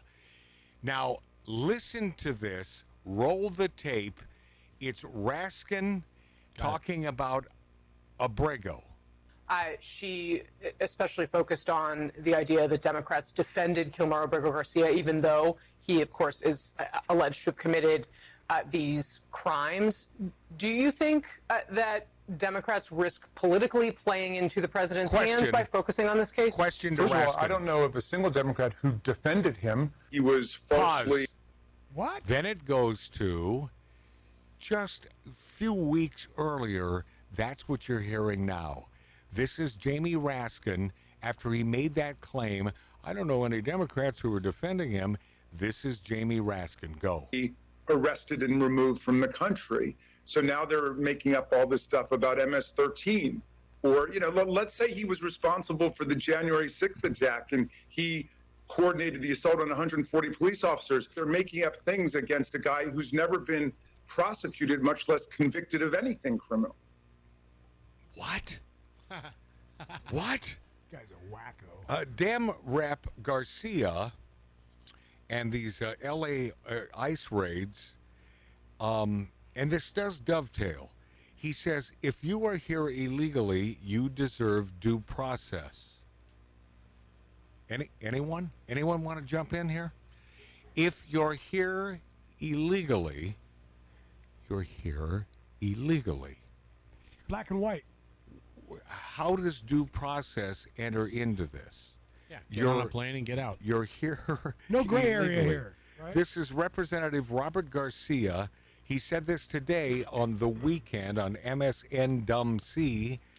He said that the recent L.A. ICE raids were shameful, adding that all immigrants in the country illegally deserve due process. We are not dealing with a brain trust here on the left. And sort of taking a little turn here, Tom Cruise's burning parachute stunt earned him a Guinness World Record. What? I love this. Wow. Mission Impossible, The Final Reckoning star Tom Cruise earned a Guinness World Record during filming when he completed 6 jumps out of a helicopter with his parachute on fire. I mention that because, for so many years, I think about Tom Cruise and I think, whack job. So the old record was 5? Yeah, what was it? Right, Ralph? I guess it was, right? Well, it was actually 5.5 because the guy died. Right, Ralph? I mean, what was it? But I got to tell you, the more I hear about Tom Cruise, and, we're probably not on the same page. Politically, we probably are. Yeah, I think so. But when it comes to God, I don't know. His God is sort of a... Scientologist? Yeah, well, science fiction writer. Yeah. And I don't know. No, what are your favorite movies? And P.S., I could be wrong. Maybe that guy was the Messiah. I just really doubt it. I got to tell you, speaking of Tom Cruise, I just watched for the first time yesterday The Last Samurai. Have you ever seen it? Very good movie. Is it was good? unbelievably good. Like Tom's a great actor. Well, nah, I don't know about great I actor, just but never thought he was a great actor. He likes a risky business. Except in Risky Business. That's where I never caught him acting. Top Gun, he was great. Tropic Thunder, he was brilliant. He was brilliant in Tropic Thunder. Because he was, he was playing this big, large guy. Jew mogul. Who was a big, you're right, from Hollywood. Yeah. and Billy Joel, God bless him, man. He's going through some crap right now. Wake up, Virginia. I really do hate this. And P.S. Neil Young hates Billy Joel. Yeah, and we hate Neil Young. How can you? Well, I don't hate Neil Young, but how could you hate another Billy reason to hate Neil Young? I don't hate Neil Young. And John Albee, who might be listening to this show right now, my best friend of a gazillion years, he's saying, don't you throw Neil Young under the bus? But he hates Billy Joel. Is it a Jewish thing? Rock legend Billy Joel has shockingly revealed the time he was distraught over having an affair with his best friend's wife that he made multiple suicide attempts.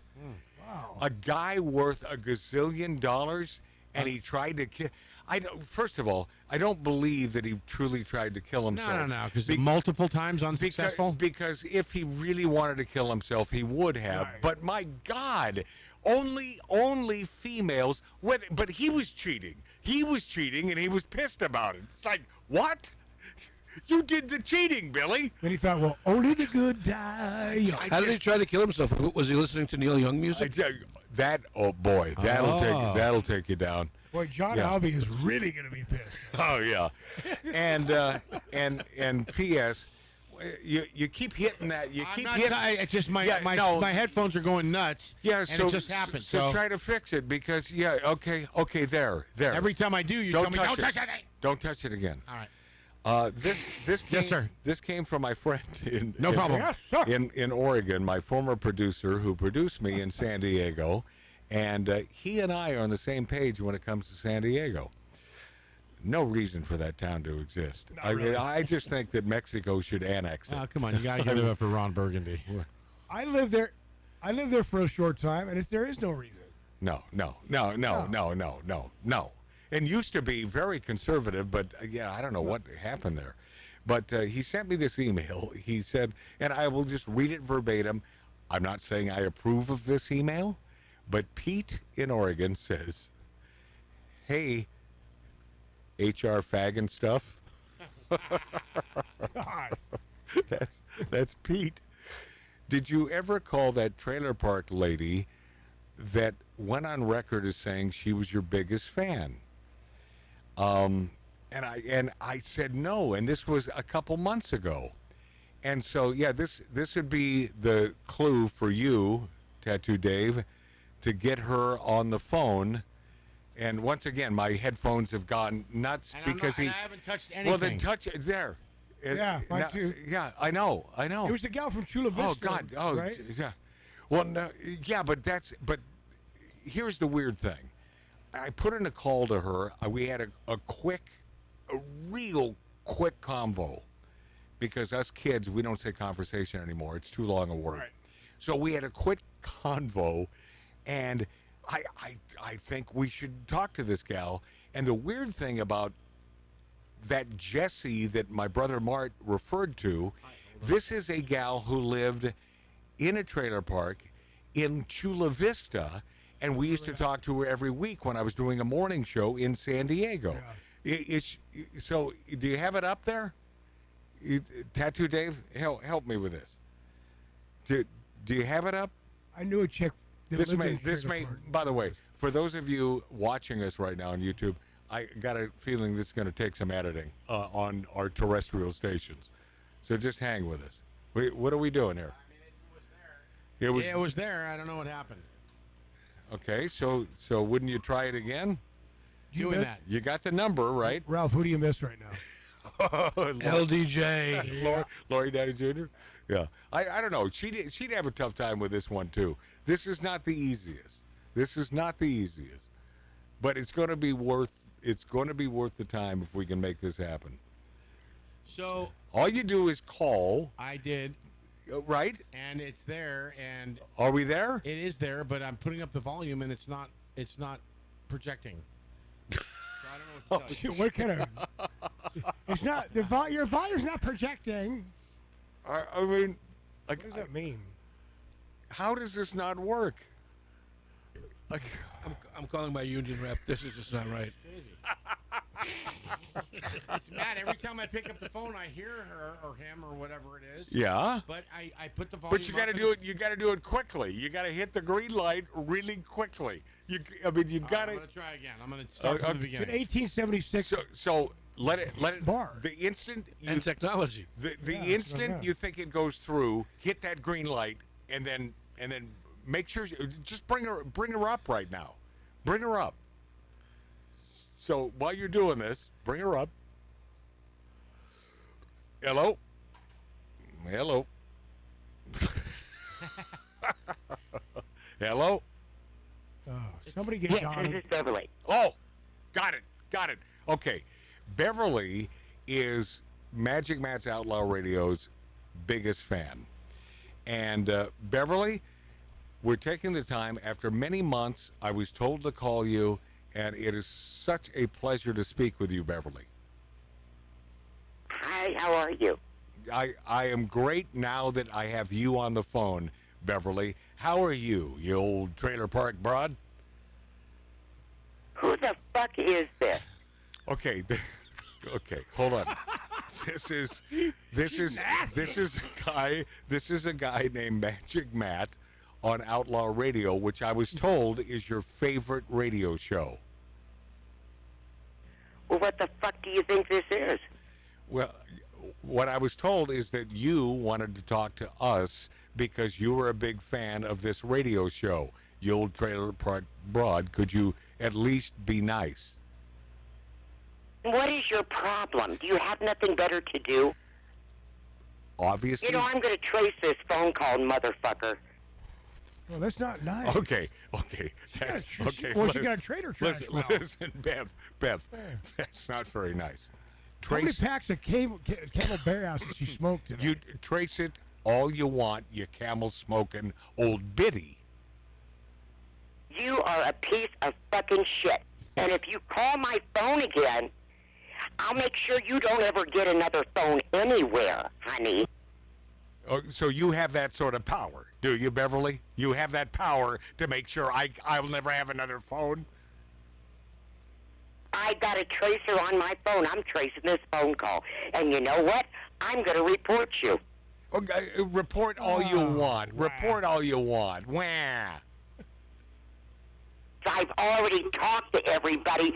They don't know who the fuck you are. Now, that's not true. I am a noted radio personality. Now I know that you're lying through your teeth, Beverly. I think you're fucking mentally ill. Wow. Okay, so maybe editing, man. maybe you got the wrong person because I think you're mentally ill. You can't even hardly probably walk or blow your nose. Okay. Well, I can blow you off by hanging up on you. What do you think about that, Bev? You know something? In the last 4 years, my house was considered one of the prettiest with a sign in the front in this area. Okay, what did the sign say, Beverly? What the fuck are you talking about? I live in a double-wide mobile home. Yeah, of course you do. Yeah, because trailer parks are magnets for tornadoes and ornery old bitches like you. You try your fucking shit with me anymore, buddy, I'll see you in jail for harassment. Okay, let's go to break. I was told that this was my biggest fan. Obviously, I wrong information. We'll be this after Matt on Magic Matt's Outlaw Radio. I'm gonna see you in jail. I'm a widow, and I know how to play that to the full extent.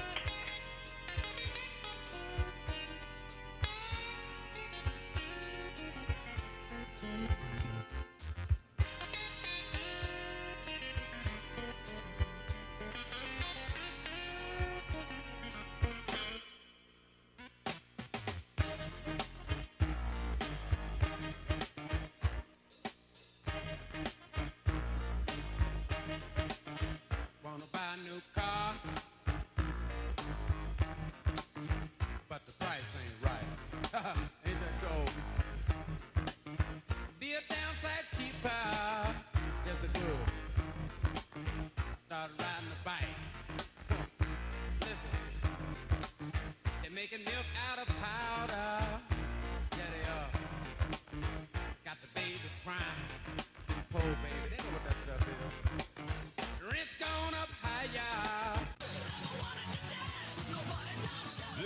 is Outlaw Radio.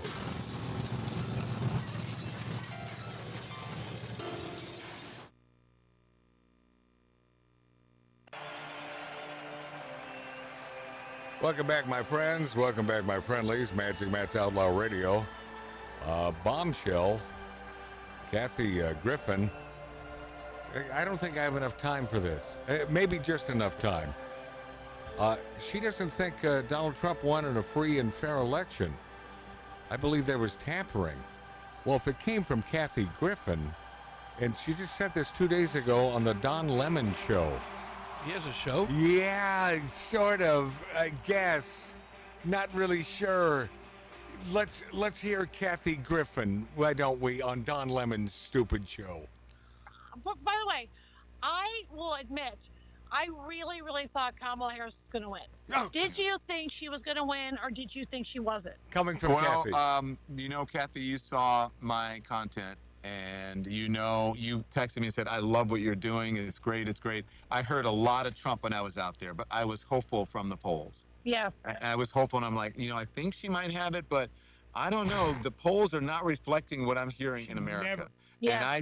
And it's funny because I went to do, I don't know if you know, do you know Sophia Bush? I did her podcast the other day. Yeah. And I was leaving, and one of her producers said, I love what you're doing. And she said, I watch you all the time. I love what you're doing. And I always think people are going to say CNN, but they don't. They say they're watching me on social. Pause, they're watching pause. me on YouTube. And Okay, Don Lemon, you're a liar. Continue. say, what did you love? They said, I love what you're doing out there talking to people. And because of you, I was not shocked at the outcome of the election. You prepared me for it. God, it's still. And I said, thank you. But a lot of Democrats got Pause mad for at me. one more They thought I second. was Where would we be right now if Kamala effing Harris was president? Oh, boy. Oh, God, Kathy, Don, you friggin' effing idiots. Continue. It, and all I was doing was just walking up to people, Kathy, and I'm like, it was just like, hi, can I ask you a question? Right. Who are you voting for? What do you think of this issue? Whatever. And that was it. And it, and as you know, like when you say when you're out in Kentucky or Alabama, you got to get out there amongst the people to figure out what is going on. So All right, look, you ready I don't for think, a tinfoil hat moment? I'm sorry? Are you ready for a tinfoil hat moment? Yes. Okay, I'm just going to be bold and say this. Here we go. And, Here you we can go. take issue with this all you want. Here we go.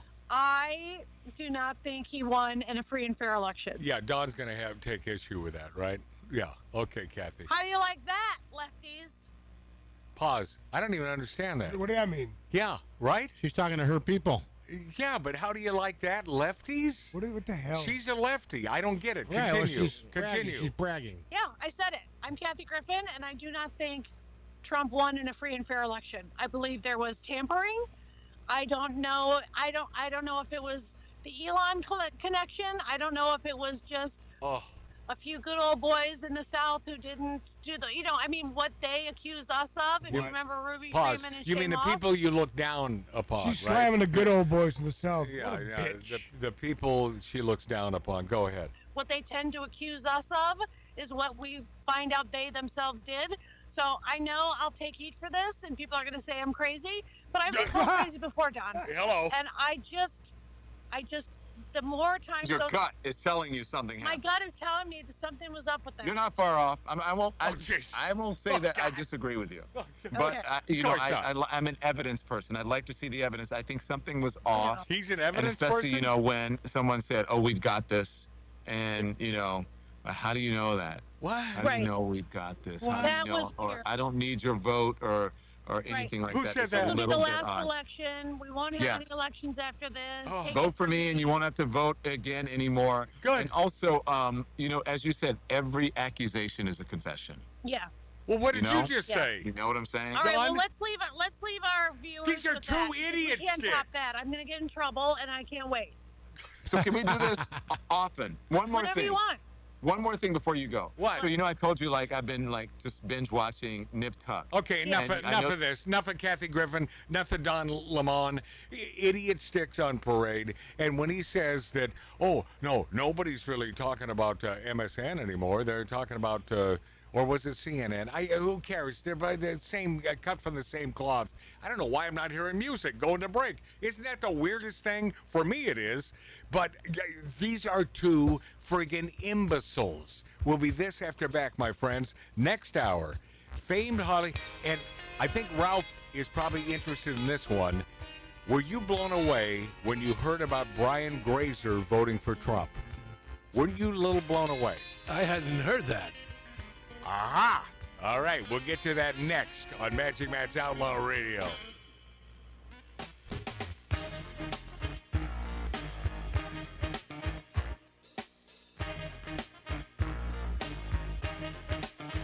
Wanna buy a new car, but the price ain't right. Ain't that cold? Be a downside cheaper, yes it would. Start riding the bike. Listen, they're making milk out of powder. Yeah, they are. Got the babies crying. Poor baby, they know what that stuff is. Rent's gone up higher. Yes, it is. Got the parents lying. Lord, it's a real motherfucker, yeah. Make you wanna run for cover, yes, it will. And if you look, you will discover, yeah. Lord, it's a real motherfucker.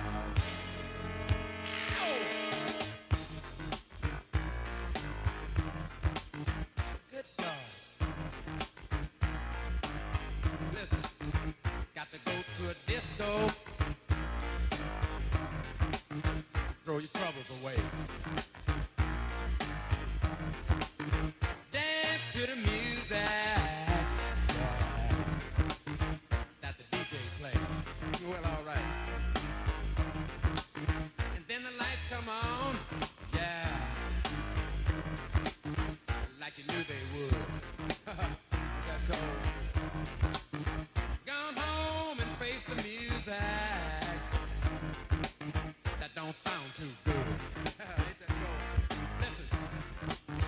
Lord, it's a real motherfucker. It'll make you wanna run for cover, yeah. And if you look, you will discover, yeah. Lord, it's a real motherfucker, yeah.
Lord, it's a real motherfucker, yeah. Make you wanna run for cover, yes it will. And if you look, you will discover, yeah. Lord, it's a real motherfucker. Say it's a real motherfucker. Now get out of here! Goodness. Too cold. Test. Cold-blooded, cold-blooded, I'm telling you the truth. Yeah, let me stop here at this gas station. Give me 3 gallons of low lady. I'm full, nothing else. I better stop and get me 2 hot dogs and a strawberry soda. Lord, it's a real motherfucker. Woo.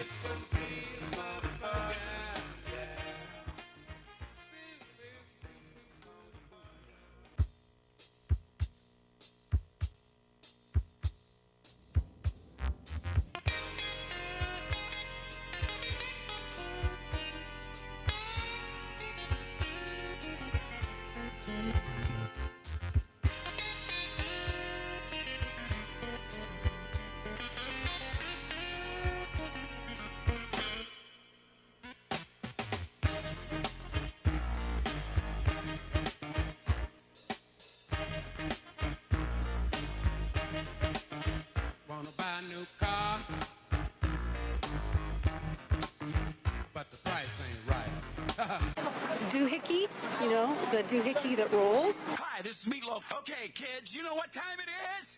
You know what time it is? It's Outlaw Radio time! The most imitated radio station in the nation. I'm through with standing in line for some fun to begin, but I found a good thing leaving me with a grin. It's time for Outlaw Radio to begin. Tell me what you want. You have the great Billy Gibbons here? Yeah. It's very cool. He just passed out. Oh, yeah. Hey, that didn't sound too bad. Had to lighten them up loud. Oh, man. We're here with Matt. Oh, yeah. Had to lighten up. Oh, little Outlaw Radio. We're here with Matt. And he's not fat. We got all these guys and girls in the house. Let me tell you, that's where it's at. And that's, ladies and gentlemen, Matt Allen. Pass me a gallon. I think it might be. Have mercy, baby. Might be time to crack open this. Northern Wilders Distillery. Bourbon whiskey, my friends. Compliments. And I never pre-read these. And she always slaps this in a, what do you call these? Like a sandwich Plastic bag. baggie, yeah. Sandwich bag. Ziplocs. Love it. Be mistaken. All right, so here we go. From Wausau, Wisconsin. Hi, Matt and the Demons of Decadence. BuyMeABourbon.com. Tony and I sent you over a $50 bottle of bourbon. We would love one of your... Oh, God, this makes me feel bad. I forgot that I just, and I meant to, and I haven't. Oh, I know what you're talking about. Somewhere on this bar. The book. In front of me. He's got to be in the know. He's got to jump the gun. He's got to be in the know. Hey, you know what? It's not got to be. It's like I just know. Okay. Then why do you have to speak it? Because I'm just trying to be helpful. Dumb radio. Tony, I sent you. Welcome to Dumb Radio, ladies and gentlemen. So, welcome to Marty's world. Okay, you kids. Come on. What are you, Trump and Musk? I mean, what is this? Yeah, I'm Trump. He's Elon. Tony, you're damn right. Tony and I sent you over a $50 bottle of bourbon. We would love one of your books signed. Oh, no. You can send it along because they did go on. Is my mic too hot, or are you watching, Dave? You know what? You are perfect, my friend. I know you're a little. Well, I know that, but I know you're a little drunk. So I just want you to keep. All right, here, hold on. Your mic's good now. Go ahead.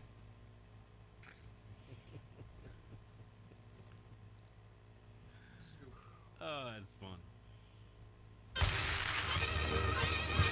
The Tattoo Dave Show. Screw loose. All right, so yeah. So he turned off my mic. I mean, in case I need to explain that to you. We would love one of your books signed. You can send it along with our book, The Little Helpers. Oh, she wants your book. Oh yes, compliment Ralph Odierna. This book right here, which is titled. You should have it memorized by now. No, you don't, Ralph. Yes. By the way, I don't know where he got those pictures, but you look nothing like that anymore. Ralph co-wrote this. By the way, maybe I've changed, but you've never changed. Right. I never will. Think about that, Dave. I will. Magic Matt Allen. Hold on, let me think about it. Cigars, cocktails, and crazy companions. A radio DJ's guide to dive bars and ridiculous friendships. So that is co-written by the great Ralph Odierna. But man, my ghostwriter. So when you say co-written, you mean he pushed a button on the keyboard and it wrote it? Son of a bitch. Someone's got to teach this guy a little something. I've been trying my damnedest, my friends. I've been trying my damnedest. Why do you have to attack people for what I don't know. I know. He did. I don't get it. To make yourself look good. Ralph Odierna goes out of his way. I look great. Marty. Jesus, dude. Calm down. And he's touching. I didn't the touch it. headphones. Look over here. I did not touch anything. Man, so Beth and Tony sent us a long time ago to ask. Anyway, yeah, she said you haven't sent this back to us with the autographs. Say hello to Tattoo Dave, Marty, Mark, C.G. Boyer, and Ralph for us. Love you all, Tony and Beth. I always mess up the last name. So Champagne. let's just go. That's not correct either. So let's just go with Tony and Beth from Wausau. And it's about time we cracked open this bottle of Northern Waters Distillery, Jimmy's Room Bourbon Whiskey. I will, because I have a clean glass here, compliments these two. This glass. I slammed a little in there. Let me come around.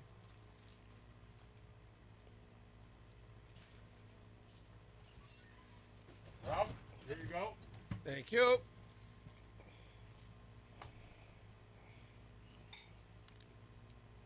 Gracias. These are big boy beverages, Marty. Yep. Up yours, Marty. I'm toasting. Which is why my brother is not partaking. Because he's not welcome. Because he's not welcome. Nice aroma. All right. Hold on. We'll all try this together.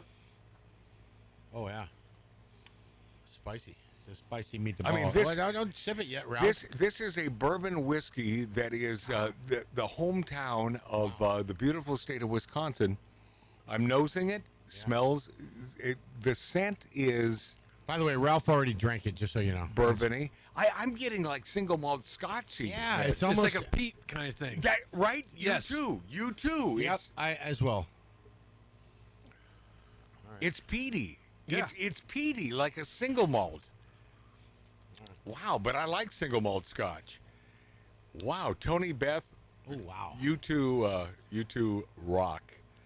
And it's funny that they would send me a bourbon when a Wisconsin Old Fashioned is made not with bourbon, not with rye, but brandy. Yep. And this is such a nice thing. $50. When all they had to do was just buymeabourbon.com. Well, not only the $50, but they spent $78 shipping it to you. Yeah, well, not only that, meats and cheeses. And they wrote a letter. Yeah, meats and cheeses. They're incredible. Oh, they are just, I love you too. How was the penmanship? Oh, it's always beautiful because, ladies have, by and large, ladies have beautiful penmanship. Not my ex, and not mom either. Ooh. Really? Oh. Oh. Well, she used to write me notes when I missed school. Oh. My son was sick. I wrote my own. They couldn't read it. They couldn't read them. Oh, yeah. Signed Epstein's mom. So for some damn reason, Ralph, and you'd think that a guy in Hollywood and knows showbiz like Ralph Odierna, he never heard that famed Hollywood producer Brian Grazer voted Trump. I did not hear that. Ending decades-long streak as a Democrat donor. This man, Apollo 13, A Beautiful Mind, Parenthood. I mean, this guy is Ron Howard's partner. Yeah, big time, man. Whoa. Admitted to voting for Trump in the 2024 election after a lifetime of voting and fundraising for Dems.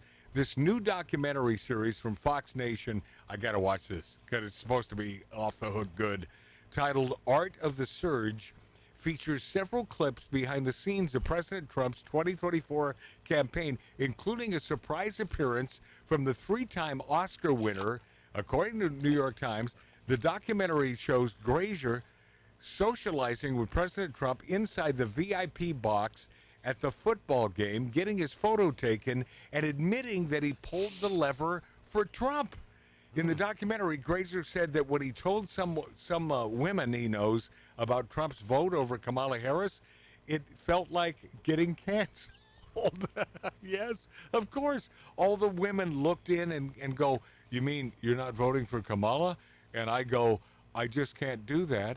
And then one of them leaned in further and said, "Are you voting for Trump?" And I said, "I am, I swear."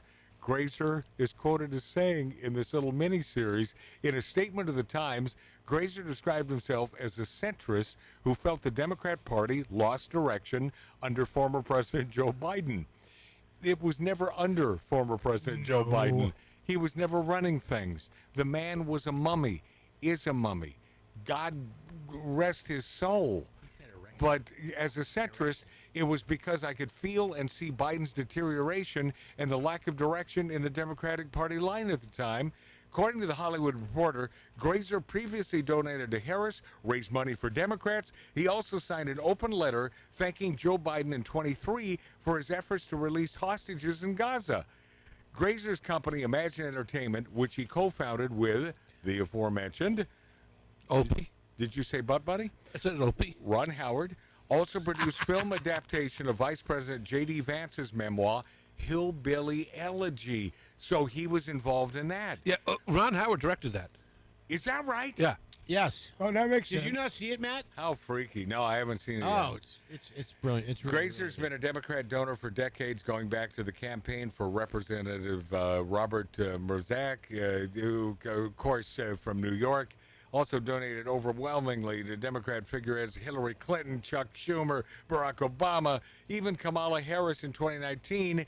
He's contributed to a handful of Republicans. John McCain, was he really a Republican? That's a big question. Come on. Yeah. Arnold Schwarzenegger. Nah. And Dave McCormick. Charlemagne the God is ripping Eric Swalwell's claim he didn't know about Biden's decline. And Charlemagne the God, T-H-A, God, says, cut it the F out. I love it when they bite their own. Even left-wing Charlemagne the God just could not take the nonsense from California Democrat Eric Swalwell, who claimed he wasn't aware of Joe Biden's serious mental decline. These are lies. How could anybody not be aware? Because they're liars. It's They are impossible. been liars. But it was publicized. Every time you saw him on television, everything he ever said. They didn't want to believe it. They didn't. They had blind. No. They knew it. They knew it, but they just wanted control and power. That's all. I would love to see Biden play hide and seek. Oh, jeez. He'd be lost for years. I don't think he can count to 100. Yeah, Charlemagne the God simply wasn't buying Congressman Swalwell's claim that he had no idea that Biden was quickly lapsing into mental and physical incapacity. As he visited the show just a couple days ago, he asked Swalwell several times about when he became aware of Biden's incapacities, tried to get him to admit that he dropped the ball, but the lower house's most Trump-hating son of a bitch refused to admit he knew anything about it. He even tried to blow off the entire topic. Charlemagne was disgusted by Swalwell's... The fact that Swalwell just wouldn't come to grips with the fact, and he tore into the congressman in an episode of the Brilliant Idiots podcast. His co-host, comedian Andrew... The podcaster? Who is that guy? I don't know. The unknown podcaster. Yeah. Dice Clay. He told Swalwell how shocked he was over the cover-up of the White House, especially after he read Jake Tapper's book, Original Sin. Oh, God, that Jake Tapper, too. There's just another one. He was fooled. Oh, yeah. You think? He was Ralph? totally fooled. Yeah. I kept asking him a simple question over and over. Why should we ever trust Democrats ever again, knowing that y'all upheld this lie? Charlemagne insisted the Democrats were accomplices in the cover-up of Biden's physical and mental decline, who all claimed Biden was at the top of his game. You remember Jean-Pierre Goudier? She, of course, she runs. It's hard keeping up with him. Impossible. It's impossible keeping up with that man, the president. Instead of admitting to the patently obvious subterfuge, Swalwell excused Democrats because many didn't have access to Biden. What a lie! We, the general public, all you had to do was watch him. That's it. Was simply watch him to know. How tough was that? You know, Jean-Pierre's a beaver bumper. You knew that, right? Yes, the first. Oh, okay. Yes. Wow. But Charlemagne retorted that he didn't have any access to Biden at all, and he could clearly see the president had deteriorated. Yes, because I think this guy who calls himself the God, I don't think he's a dummy. I just think he's, one of the masses who's a pragmatist. It's He's kind of a dummy. He needs to get rid of his moniker. Yeah, that's the dumbest thing ever. Stephen Colbert lectures Trump, White House, for not issuing Pride Month proclamation. God. Yeah. Speaking of Pride Month, I got to tell you, Matt, we filmed downtown last night. Our base camp was at the Shrine Auditorium, and we looked over, and there's a huge, I don't know what building it was, but there's just a huge rainbow on top of this building, Pride. Yeah. And it's come on, man. Right? It's just too much. Well, they're prideful. I thought that was Of also what? my birthday. Prideful of what? They're prideful of their inserting the penis into the buttock. Anal, and into the anal. Yeah, I mean that's the only thing to be. They're prideful about their selection of sexuality. It is a noggin scratcher. It really prideful of telling us about it. But Stephen Colbert, yeah, I'm not prideful that I'm a heterosexual male. And P.S., if I were a homosexual male, I wouldn't be prideful about that. I would simply be a homosexual male. You just get the best looking guy out there. Oh, you bet your ass. Oh, It's man. funny Dave said that first. Well, why is that funny, Marty? Why is that funny, Marty? Because you've had sex in what? Oh man, a Shevitz. Come on, let me go. Oh, he's a pissing match. Let me go. What do you mean? Let me go at him. Why is it funny? Why is it funny?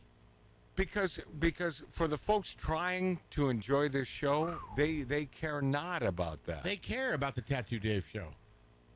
After wading into Defense Secretary Pete Hegseth for ordering the renaming of USNS Harvey Milk, Colbert went further with another sneering aside, and this is Colbert, and he said this. While worried Americans suck down their soup, the Trump administration is laser focused on critical issues like renaming a naval ship honoring gay rights icon Harvey Milk as part of a push to, quote, reestablish the warrior culture. Yes, because nothing says warrior like, I can't fight. I don't like the name on my boat. Stupid boat name. Pause. Something's wrong with that guy. Who finds him funny? No. Stupid boat name? He's an idiot. Oh, my God. What an imbecile. Stephen Colbert went on to say, No, I don't want to kill anybody now. Also, Harvey Milk was a warrior. He was a former naval officer who was killed while fighting for his and many other people's rights to exist. This is short-sighted. Yeah! Pause. You have something to say, Ralph? He wasn't killed in battle. He wasn't. No, he was not. He was killed here. Wasn't it AIDS?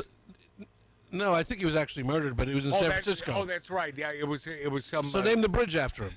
Yeah. Right. Yeah. Right. Okay. I mean, they named a freaking candy bar after him. Milky Way? Yeah. You're right. You know what? You folks on the left, you're right about us. We are mean-spirited a-holes. We are mean-spirited a-holes. Continue. This is short-sighted and long-stupided and unsurprising. Since taking office, the Trump administration has curtailed protections around LGBTQ rights, banned trans service members from the military, axed hundreds... Pause. What LGBTQ rights has the Trump administration taken away? Anyone? What rights? Their right to beat up women in sporting events. Okay, that's a good one, right? Thank But you, aside- Ralph.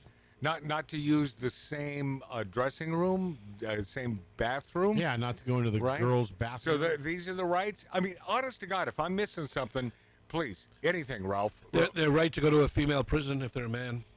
Okay. That was taken away from them. That was taken away from them. And That's not cool. And this is yeah, okay. Boy, Dave speaks up again. And this is Colbert. Continue. ...of millions in LGBTQ health funding, and now said they have no plan... Pause. So he's talking about the health. No, that's a different animal. That's about changing the sex, and those in the military, many of those folks would join the military so they could get their junk chopped off and all that stuff for free. Yep. That's why that happened. Yep. And now recruitment has gone ballistic because now folks feel safe to become a part of our military again. They're proud to be a part of our military again. And it's never been about gay or straight. Never. It's been about They made it that way. this freaky part, this chopping off, this I identify this way. No, I don't think there's a military man or woman on the planet that would have a problem being in combat with a gay person who is there for one goal, and that's why you're in the military, to take care of business. That's not what this is about. It's about transgenderism. So you're going to say there's a guy shooting at me, but the guy next to me is gay, but he's protecting me. But no, don't protect me because you're gay. Yeah, no. What? Yeah. Come on, man. Ralph, anything? I will tell you, because I served, if you know that there's a guy I didn't in the know you served. Yeah, I went to the Navy.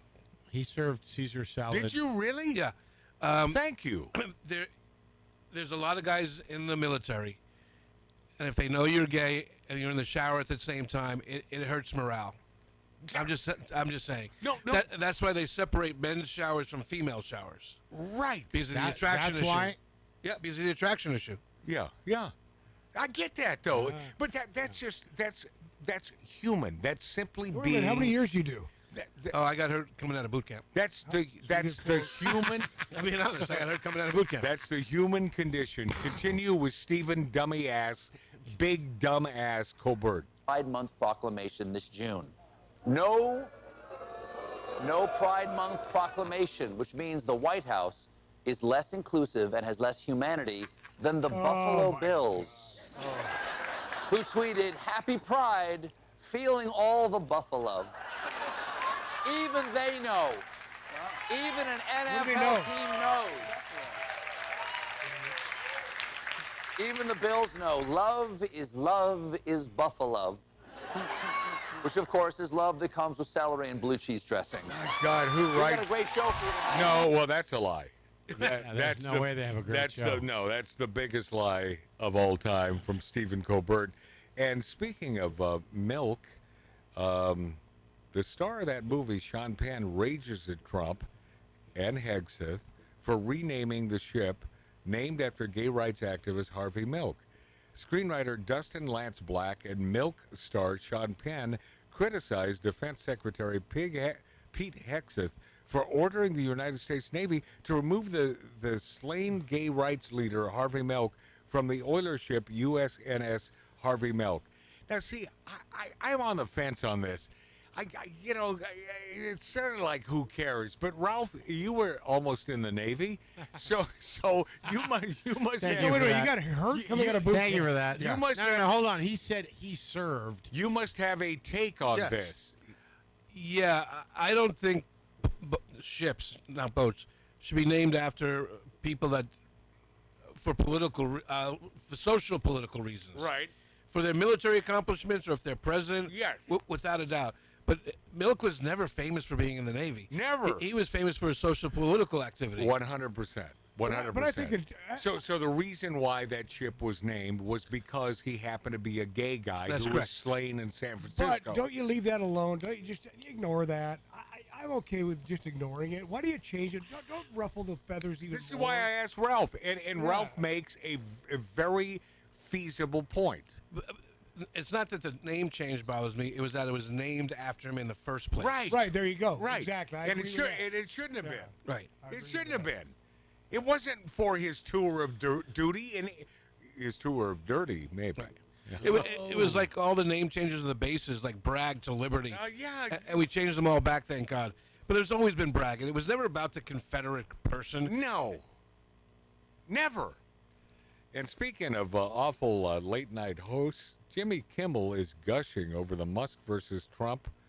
Oh, yeah. Yeah. Oh, why wouldn't he? Yeah.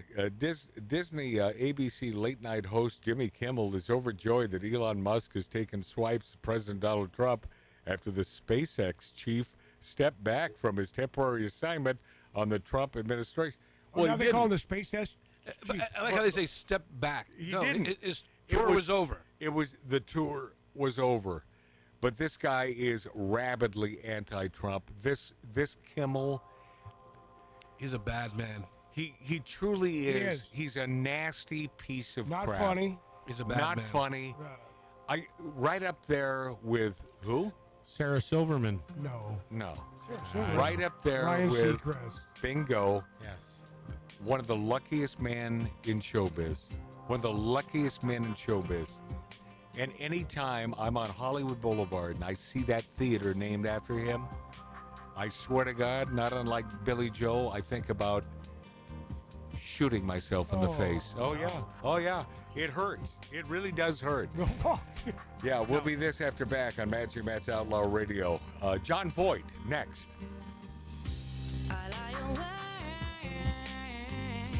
I've gone to ground.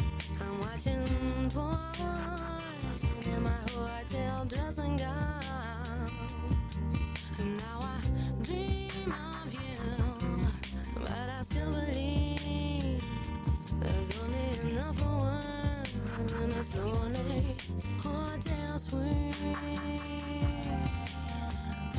The journey's long, and I feel so bad. I'm thinking back to the last day we had. Old moon fades into the new. Soon I know I'll be back with you. I'm nearly with you. I'm nearly with you. When I'm weak, I draw strength from you. And when you're lost, I know how to change your mood. And when I'm down, you breathe life over me. Even though we're miles apart, we have each other's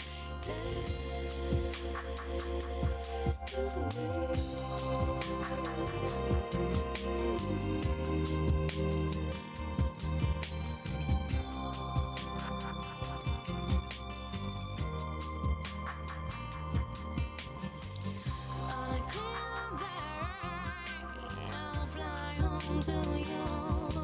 I'm bending time, I'm getting back to you. Old fades into the new. Soon I know I'll be back with you. I'm nearly with you. I'm nearly with you. When I'm weak, I draw strength from you. And when you're lost, I know how to change your mood. And when I'm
Arbitron and search rated #1. Oh, yeah. This is Outlaw Radio with Magic Matt. Wondering why my mic's man up. who is always right. Wow. Yeah. What's the proof on that bourbon whiskey? A lot. It's a lot. I'm not asking you. 9-0. Oh, yeah. 45% by volume. Dave, as they like to say. is not good at handling his liquor, is he? I'm fine at it. I didn't expect you to speak because you rarely do before it's time. So I turned you up. And the big explanation that just bores the hell out of anyone trying to enjoy Magic Matt's Outlaw Radio on YouTube, on Rumble, on X, and the finest stations in America. No. I just placed a cake there in the middle of the table. Can anyone see that? It looks like there's donuts on top of the cake. I know. Is this They the are most donuts. decadent? I think it's cream-filled donuts on Yeah. top of a chocolate cake. So is that pie on cake? Or And this is for Ralph and Mark C.G. Boyer, and this must be the time to sing "Happy Birthday to You, Happy birthday to you. Happy birthday to Mark and Ralph. Happy birthday to you. How did Dave's mic get so loud this week? I did find it humorous how Mark C.G. Boyer immediately woke up when you put that cake down. Oh, hell and he yeah. looks around and goes, he didn't bring any plates. Well, let me explain why. Because you're the man who is responsible for the paper plates, and I couldn't find any. So it's sort of your responsibility. Yeah. It lands on you. Thank you, friend. Mark. Thank you, Mark. Trump's Hollywood ambassador, John Voight, what a good man. That's a good man.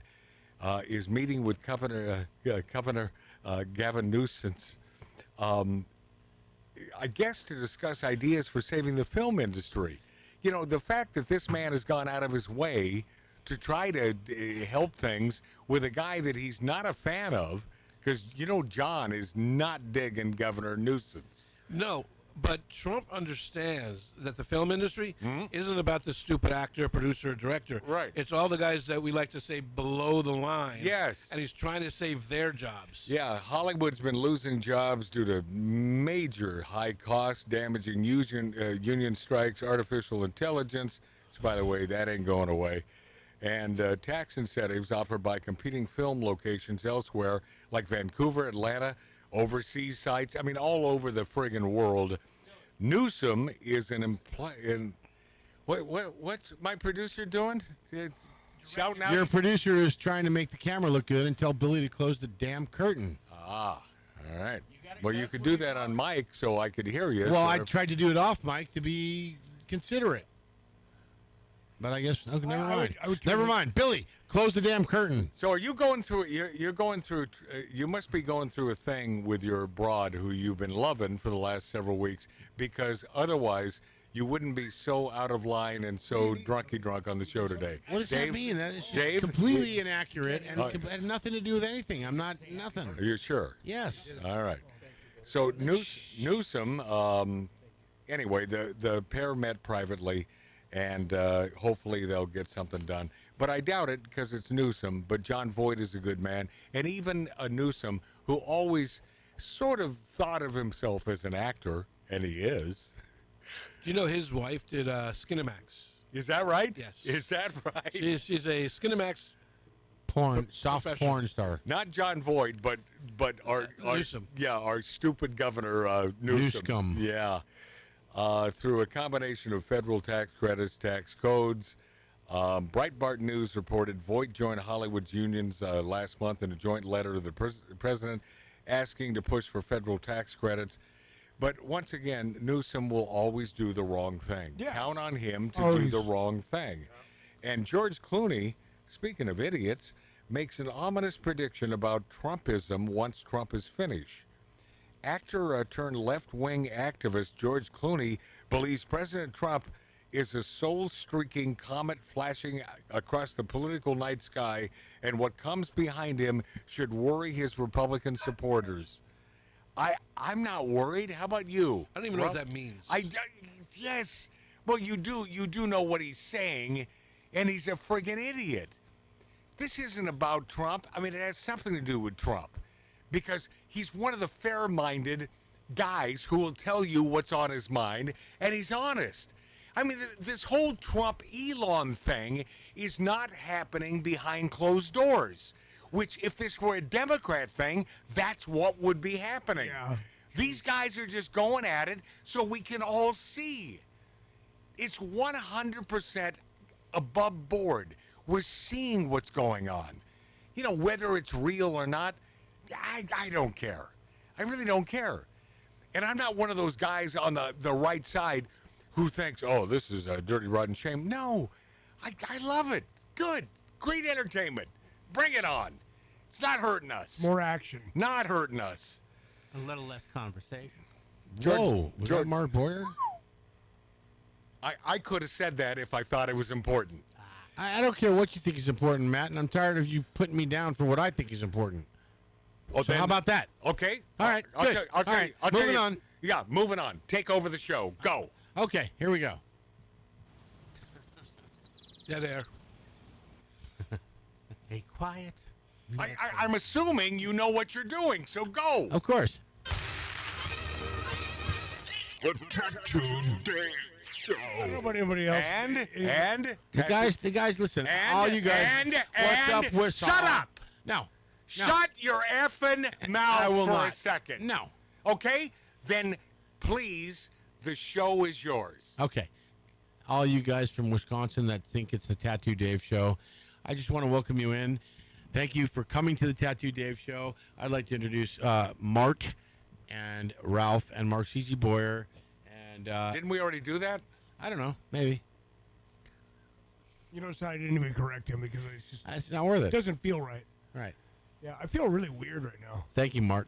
Boy, I would. Oh boy, that hurt me. It hurt me. Well, it hurts so you. It badly. hurts you when Matt says it. It hurt me so badly. All right, whatever. Moving along. Moving on. What? Okay, what's your next topic? It's Matt's Yeah, topic. no, it's obviously your show. Yeah, let's go, man. Let's go. Because you're the one who threw me under the bus. No. You just keep insulting me for everything that I'm not I think is important. So I'm just going to say no. Don't do that anymore. And whatever. Give me one insult. You just did. Okay, then please tell me how I just insulted you. And you told me to shut up. Yes, because it was appropriate. So, you tell me how I just threw you under the bus. Tell me what I did.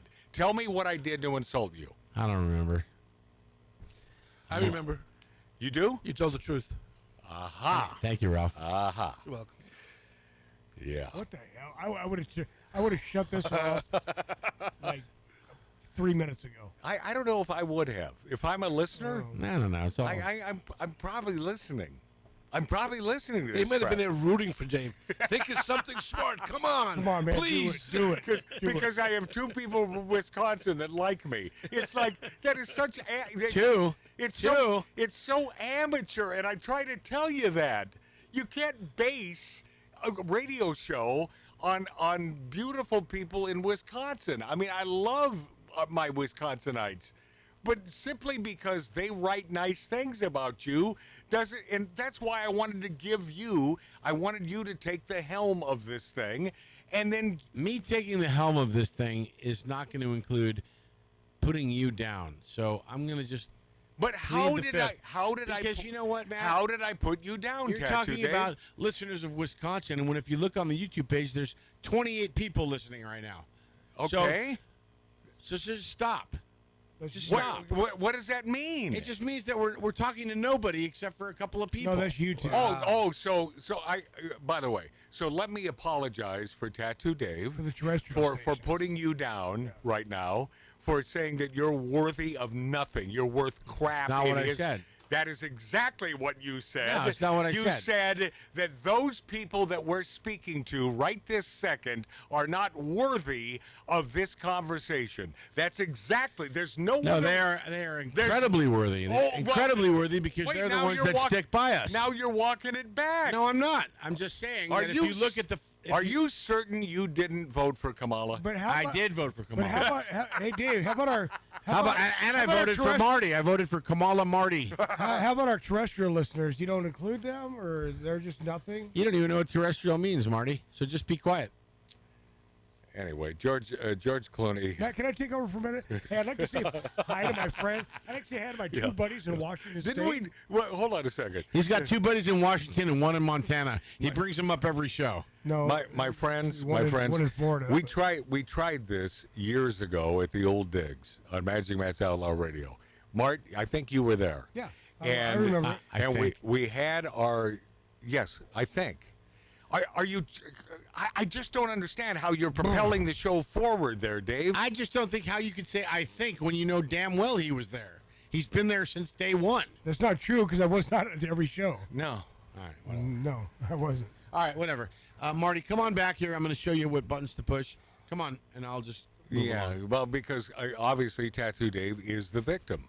No. I'm not the You're victim. not the I don't victim? care. I don't but care. You're acting like it, though. No, I don't care. But you are acting. No, I just don't care. But I always thought you did care. I care. I do care. Yeah, I'm confused. I am too. I'm just confused, man. Do you recall? Do you recall? And I think you were there on that show when the manager to Dr. Drew Pinsky. Oh yeah, Howard. Who's no longer with us. Howard was. I think I was out filming, not one to boast, the movie with Burt Reynolds. Yeah. I was coming in late.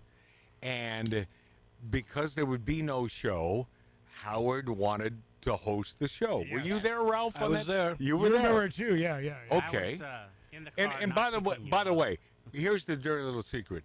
I, honest to God, want everyone to succeed. If you kick ass, it makes me feel good because it's my damn show. So I want you to do well. I always want you to do well. What happened on that day? Horrible. But It's absolutely horrible. He had nothing to talk about. There's a lot of pauses. if I recall, he said, "So, Ralph, What's up? what did you do today?" How was your weekend, everybody? How's your weekend going? What the hell? It's like taking David Lee Roth and trying to have him fill the shoes of Howard Stern.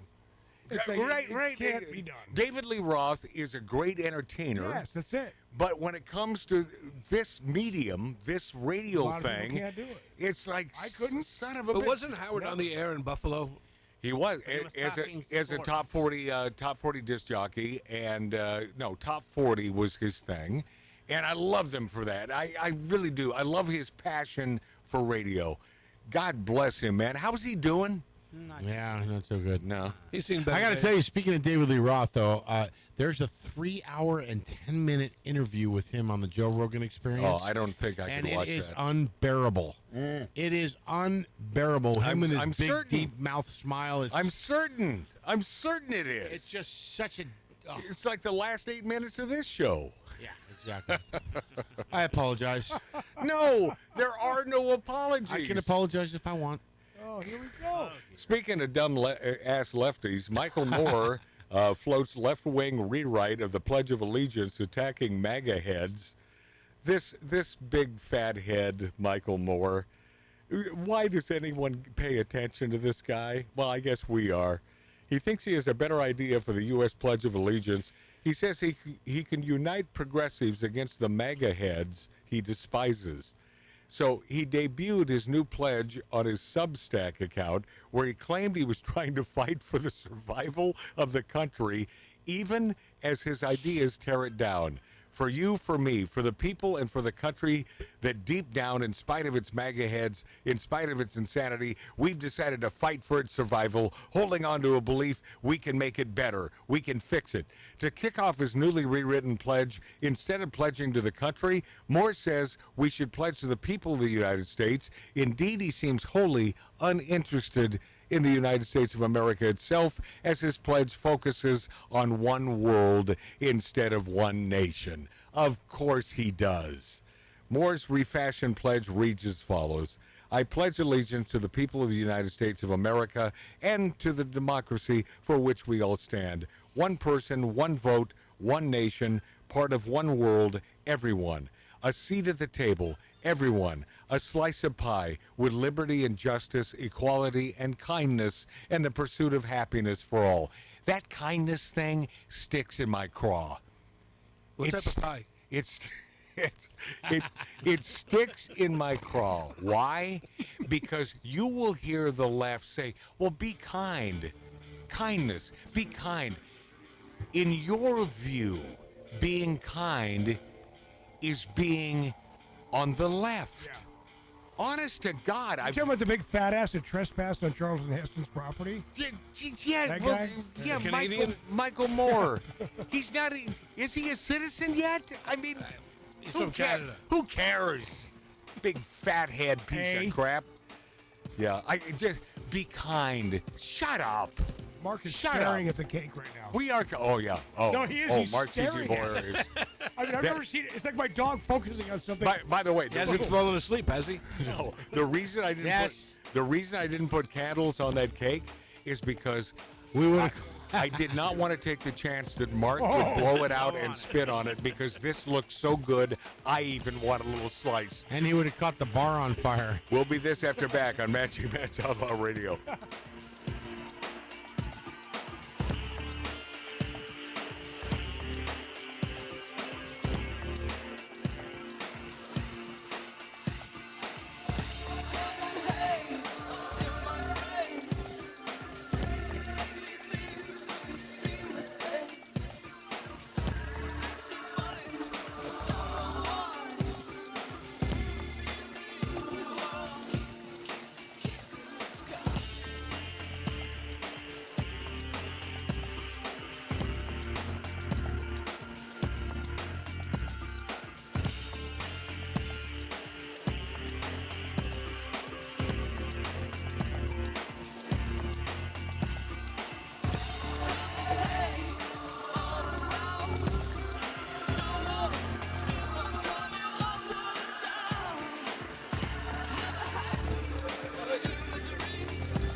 Now we return to Outlaw Radio's Demons of Decadence.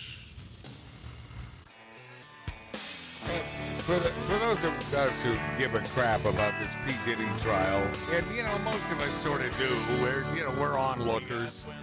But this thing where P. Diddy paid $100,000 for a video of him beating Cassie, I mean, wow, in a brown paper bag. You heard about that, right? Bob? I mean, $100,000. He's sane. But yet the video was never buried. That's $100,000 down a rat hole. So you should get the money back. Yeah, $100,000 to him is nothing. It's like a quarter to Yeah, us. but the point is, it just solved no problem whatsoever. I'm going on record. I still haven't seen a crime. I still haven't either. You're talking about RICO, and yeah, I don't know. I don't know. I mean, he's a bad guy. He's a bad man. He's a nasty piece of You're a crap. bad man. But maybe they're going to tie this up in a beautiful bow and make sense to the jury. Sean Diddy Combs' criminal trial. Prosecutors continue to attempt to fully demonstrate how Combs desperately worked to conceal the crimes of which he's accused. But it has to be conspiratorial, and it had to be a sort of a ring, sort of like the mafia. And she's got to press charges. Who, Cassie? Yeah. Yeah. Really? Yeah, really weird, man. Yeah. It's really weird. But it's not the first time the government has, gone after someone without really having their act together. Oh, being an Italian, you feel that. Yeah. Well, how about this being Donald Trump, right? Right? And he's not even Italian. No. And Clint Eastwood says interview of him blasting Hollywood's era of remakes and franchises never happened entirely. It's entirely phony.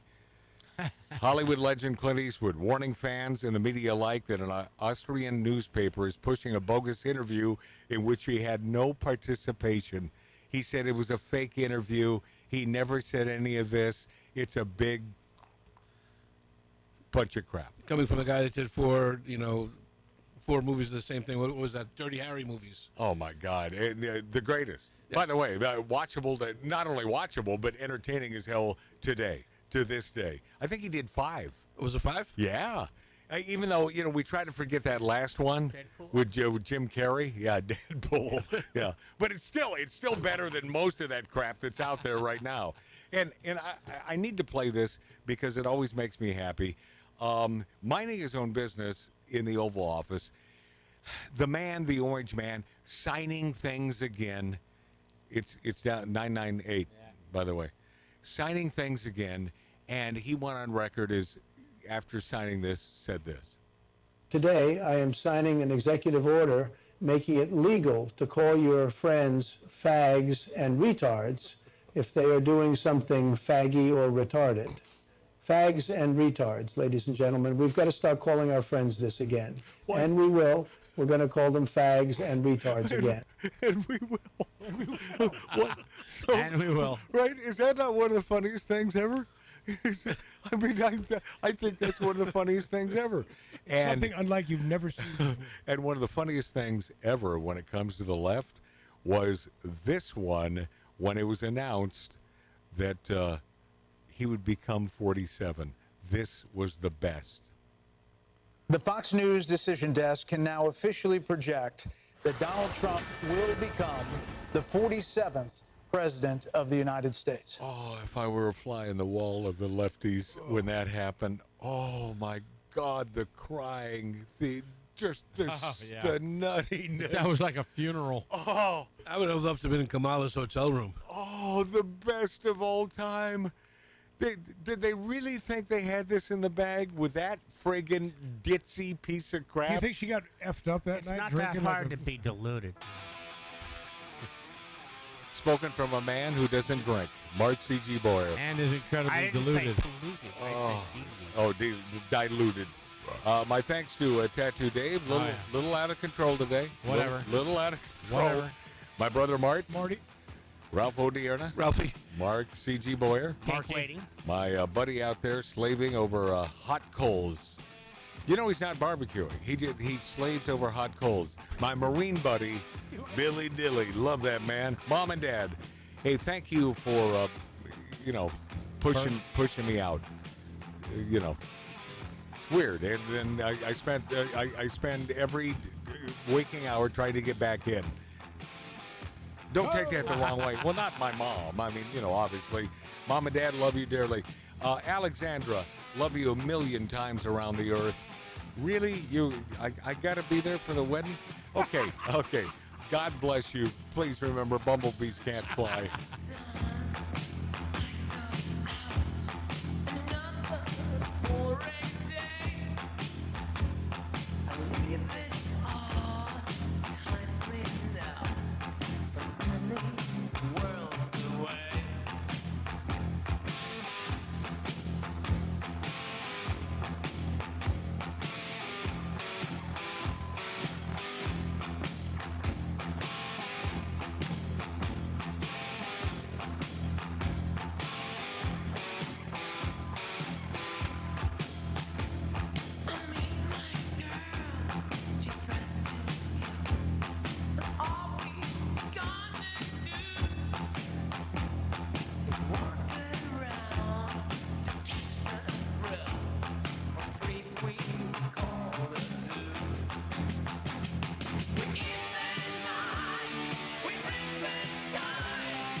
Be